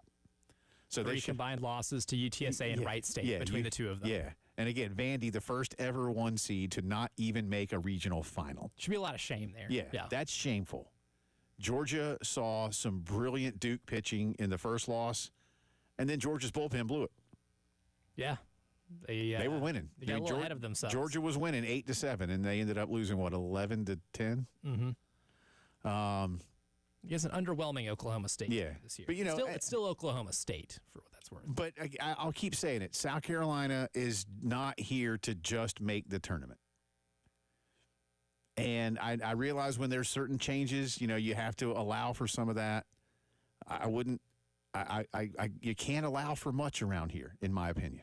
You really have to hold the baseball program specifically to a higher standard than some other sports are held to at South Carolina. That's my personal opinion. Drive around the SEC is next.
From the Wetzel's Automotive Traffic Studios, I'm Elijah Campbell with many accidents to get to you that are causing some issues on the roadways. So we'll start with one on Bush River Road at Latinia Drive. I definitely botched that. Farrow Road, Highway 555 at Longtown Road. Hardscrabble Road near or between Charleston Estate Lane and Clemson Road. I-26 eastbound at St. Andrews Road near exit 106. Coon Store Road near US 321. And US 176 at Broad River Road at St. Andrews Road. We also have a disabled vehicle causing a backup on 77 northbound at the Blythewood Road exit 27.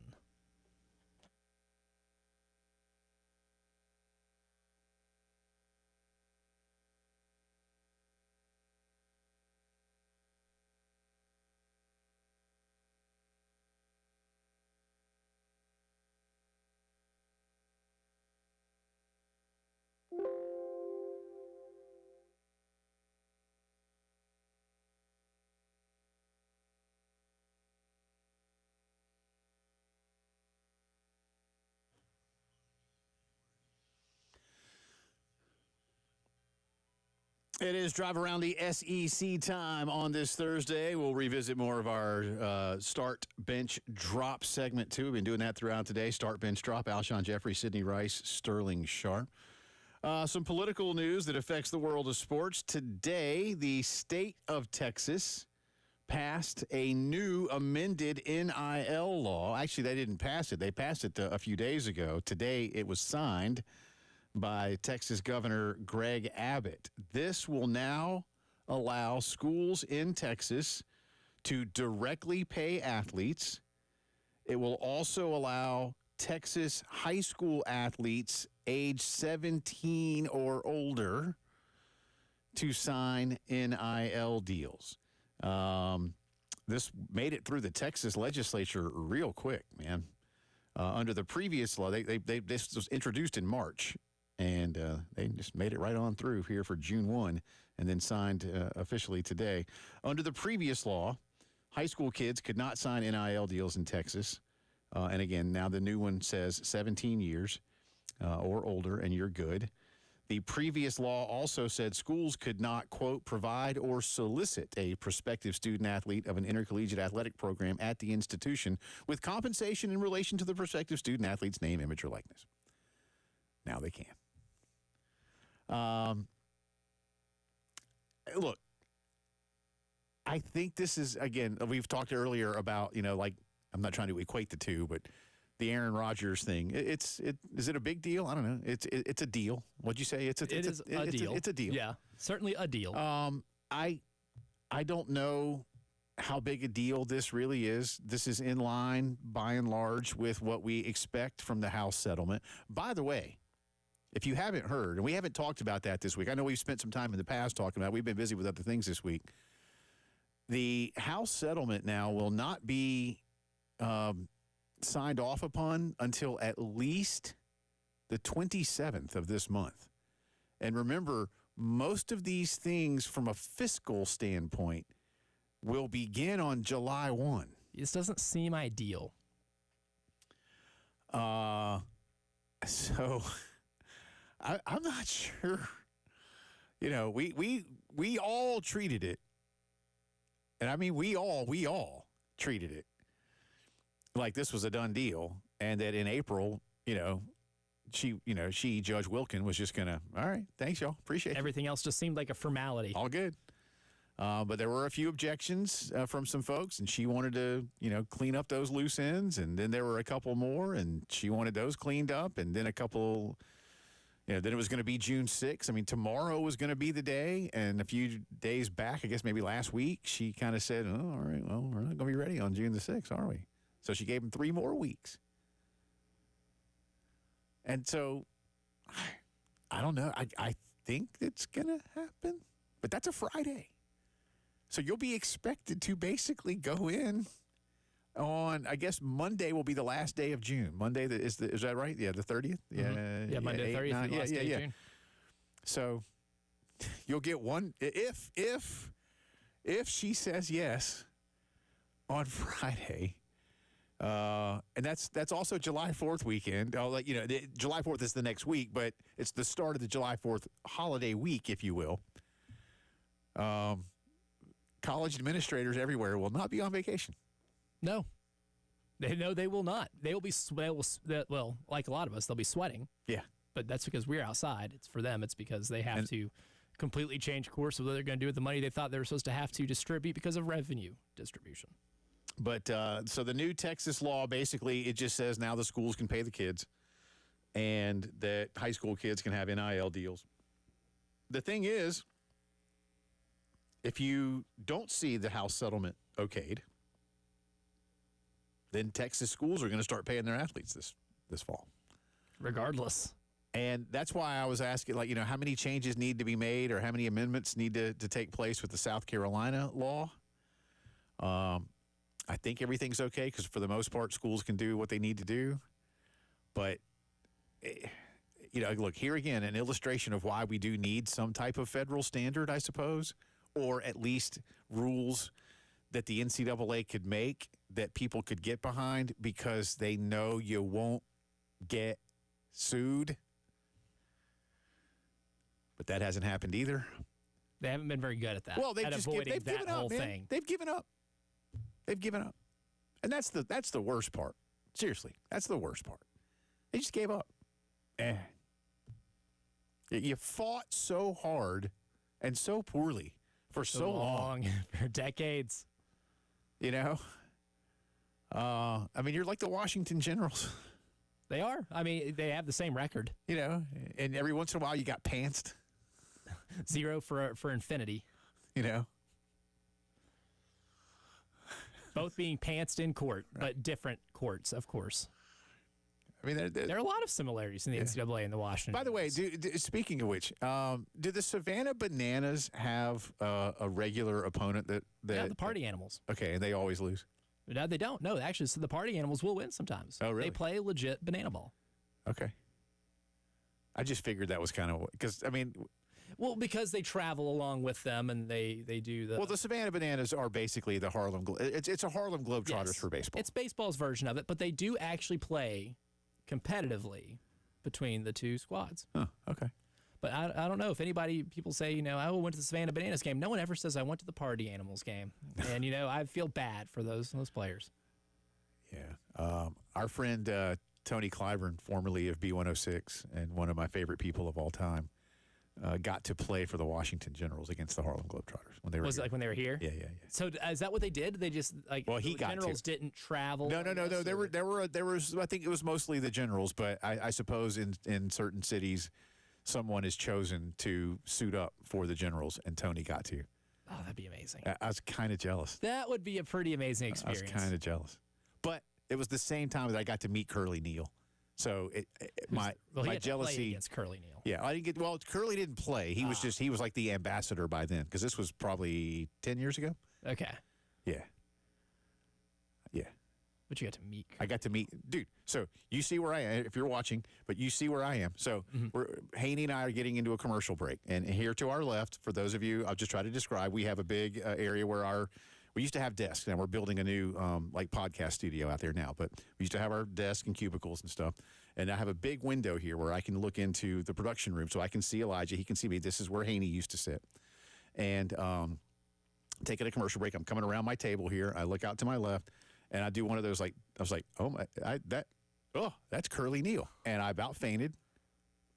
Right? Starstruck, genuinely starstruck. It's Curly Neal. Curly Neal. I mean, childhood hero Curly Neal. Because I'd seen the Globetrotters a few times when I was a kid, and they were on TV all the time. And it wasn't really them on Scooby-Doo. It was their likenesses, but it wasn't their voices and things like that. But anyway, Curly was going to be going on with Tony down on his afternoon show on B106.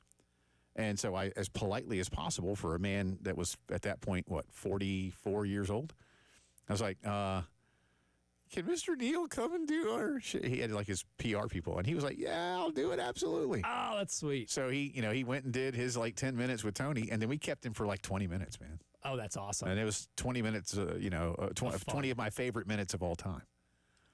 It was great. We got pictures, we got autographs. He was awesome. Curly Neal, right. Man. What a dude. Curly Neal. Legend. Yeah, and I total surprise. Complete serendipity. Just looking out there, I was like, that looks like, oh my God, it is. And he had on his his warm-up suit. Oh, he had the warm-up suit I'll show you a picture. Oh, yes. I'll show you a picture. Yes. It was great. All right, we'll come back on the other side. We'll finish up with our start bench drop, first one that we've done here. And if you want to weigh in, last chance, 803-404-6100. Text it in, start bench drop. Alshon Jeffrey, Sidney Rice, Sterling Sharp. We'll get a few more on Twitter. And we have Jay versus the Internet, all to conclude today's postgame show.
All right, 10 minutes in front of 6 o'clock here on a Thursday. Welcome back in. Jay and Elijah with you. Final few minutes of the program. Had fun today with our first start bench drop. Appreciate all of y'all's participation. Again, if you've got thoughts on things we should start bench drop and do through the summer. Had a lot of good submissions. A lot of good Gamecock stuff, yeah. But it'll be, other sports things, food, music, who knows what. Again, maybe your favorite fireworks. Somebody already hit me and tried to rip my heart out and said start bench drop, the Grateful Dead, the Allman Brothers, and Fish. We'll have to have you sleep on that one. Yeah, I haven't. Thanks, Ernest. Yeah, Ernest. At least did he serve that one up too? That was his, yeah. Okay, because he also served. But he also served up the Bronco quarterback one, right? He did the Bronco quarterback. Yeah. One. Yeah, sorry, I got those confused. Okay. Yeah, the Bronco quarterback one, that wasn't too hard. I've read a lot of text today. Start Elway, bench, Peyton, and drop. Who was it? I didn't even remember who. Bob Greasy. Yeah, Brian, yeah. But you know what? Even if it was Bob. Even if it was Bob. Even if it was Bob, played for the who Broncos. won the Super Bowl. Yeah, but even if it was Bob, I would have dropped him too over Elway and Peyton. Sorry, Bob. Good quarterback. Great quarterback. Brian was all right. Brian was solid. He wasn't as good as his dad. I would have chosen Jake Plummer as that third guy instead because Jake Plummer was fun. Always thought, I'm serious. I really believed Jake Plummer was going, and he was good. He was good for a few years. Took him to an AFC title game. Yeah, I really thought he was going to be better. I thought he had a brilliant career at Arizona State, and I really thought he was going to be a very good Denver Bronco quarterback, and it just didn't quite get there. But yeah, still solid. Took you to an AFC title game, so you couldn't say it was like a wasted tenure. No, and then he wanted to just retire and go. He lives like up in the hills of Montana or something. He grows mushrooms now for a living. Yeah, good life. Yeah, hey, your life. Yeah, he seems to be enjoying it. All right, you got a few more start bench drops, or I guess we need to do Jay versus the internet, don't we? Let's get that out of the way so we know we have that in, and then we'll try to finish some start bench drops. All right, the record right now, Jay, you're at 14-24 after going 2-1 last night. Creeping back. Now you're only 4 games behind the internet. They're 18-20. Okay. They're on a little bit of a skid right now, so you can catch them while they're down. Yeah, let's see what we can do. Tonight, game 1 of the NBA Finals, Thunder favored by 9.5. Yeah.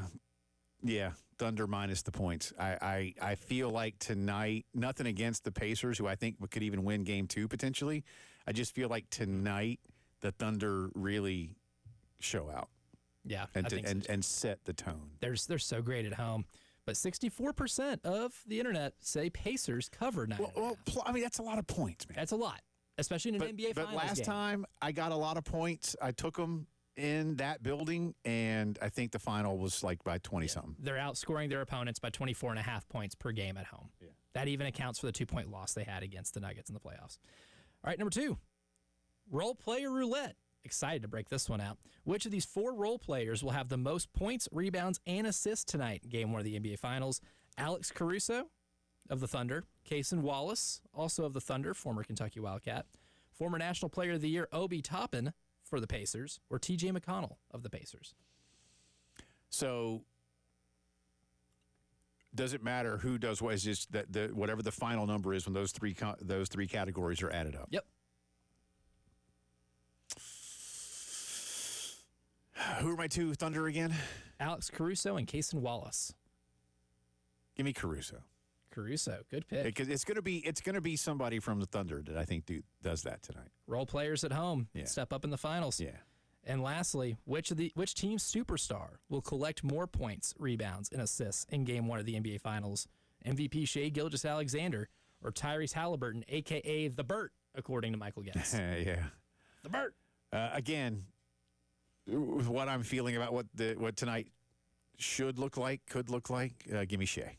He's going Shai Gilgeous-Alexander. Yeah, give me Shai tonight. I didn't even reveal what the internet picked for the role player roulette. Oh, okay. They took Obi Toppin. Okay. 35% Toppin, 24% Caruso, 24% Wallace, 17% McConnell. So it was very balanced across the board. I mean, I was flirting with it. Yeah, but I just give me Caruso. I go with the gut. And then for the internet's picking the superstar, they picked SGA, 61% of the vote. So you can make some more room. Yeah, there's a chance, or we can see it slide again, kind of like the Braves.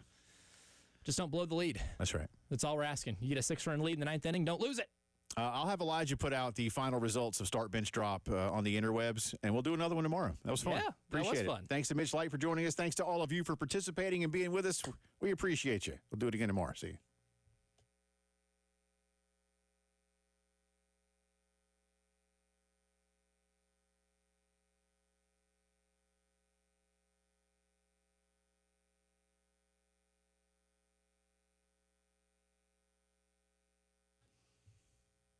And one final note from our good friends at AAA Heating and Air, getting ready to heat up. And that means you need to stay nice and cool. If it's been a while since you've had your system checked, then the folks at AAA are more than happy to help you out with that. You can call 803-677-1500, and they'll stop in and give you a quick check, make sure you're good to go. If not, they can tell you what's wrong. And if it might just be time for something new, then take advantage of a fantastic opportunity that AAA is running for you. Guaranteed financing, 15-year parts and labor guarantee, $1,500 system buyback rebate. All right. And the peace of mind of knowing that Roy and Dana Finley and their crew at AAA are going to keep your family nice and comfortable. We had a little issue with the upstairs AC at our house a few weeks ago. That's where my kids sleep. And they're like, Dad, it's hot. And within 48 hours of the call, Dad, it's great. That's what it's all about. That's what Roy and Dana want to do for you and your family. That's what they've done for mine. 803-677-1500, AAA Heating and Air.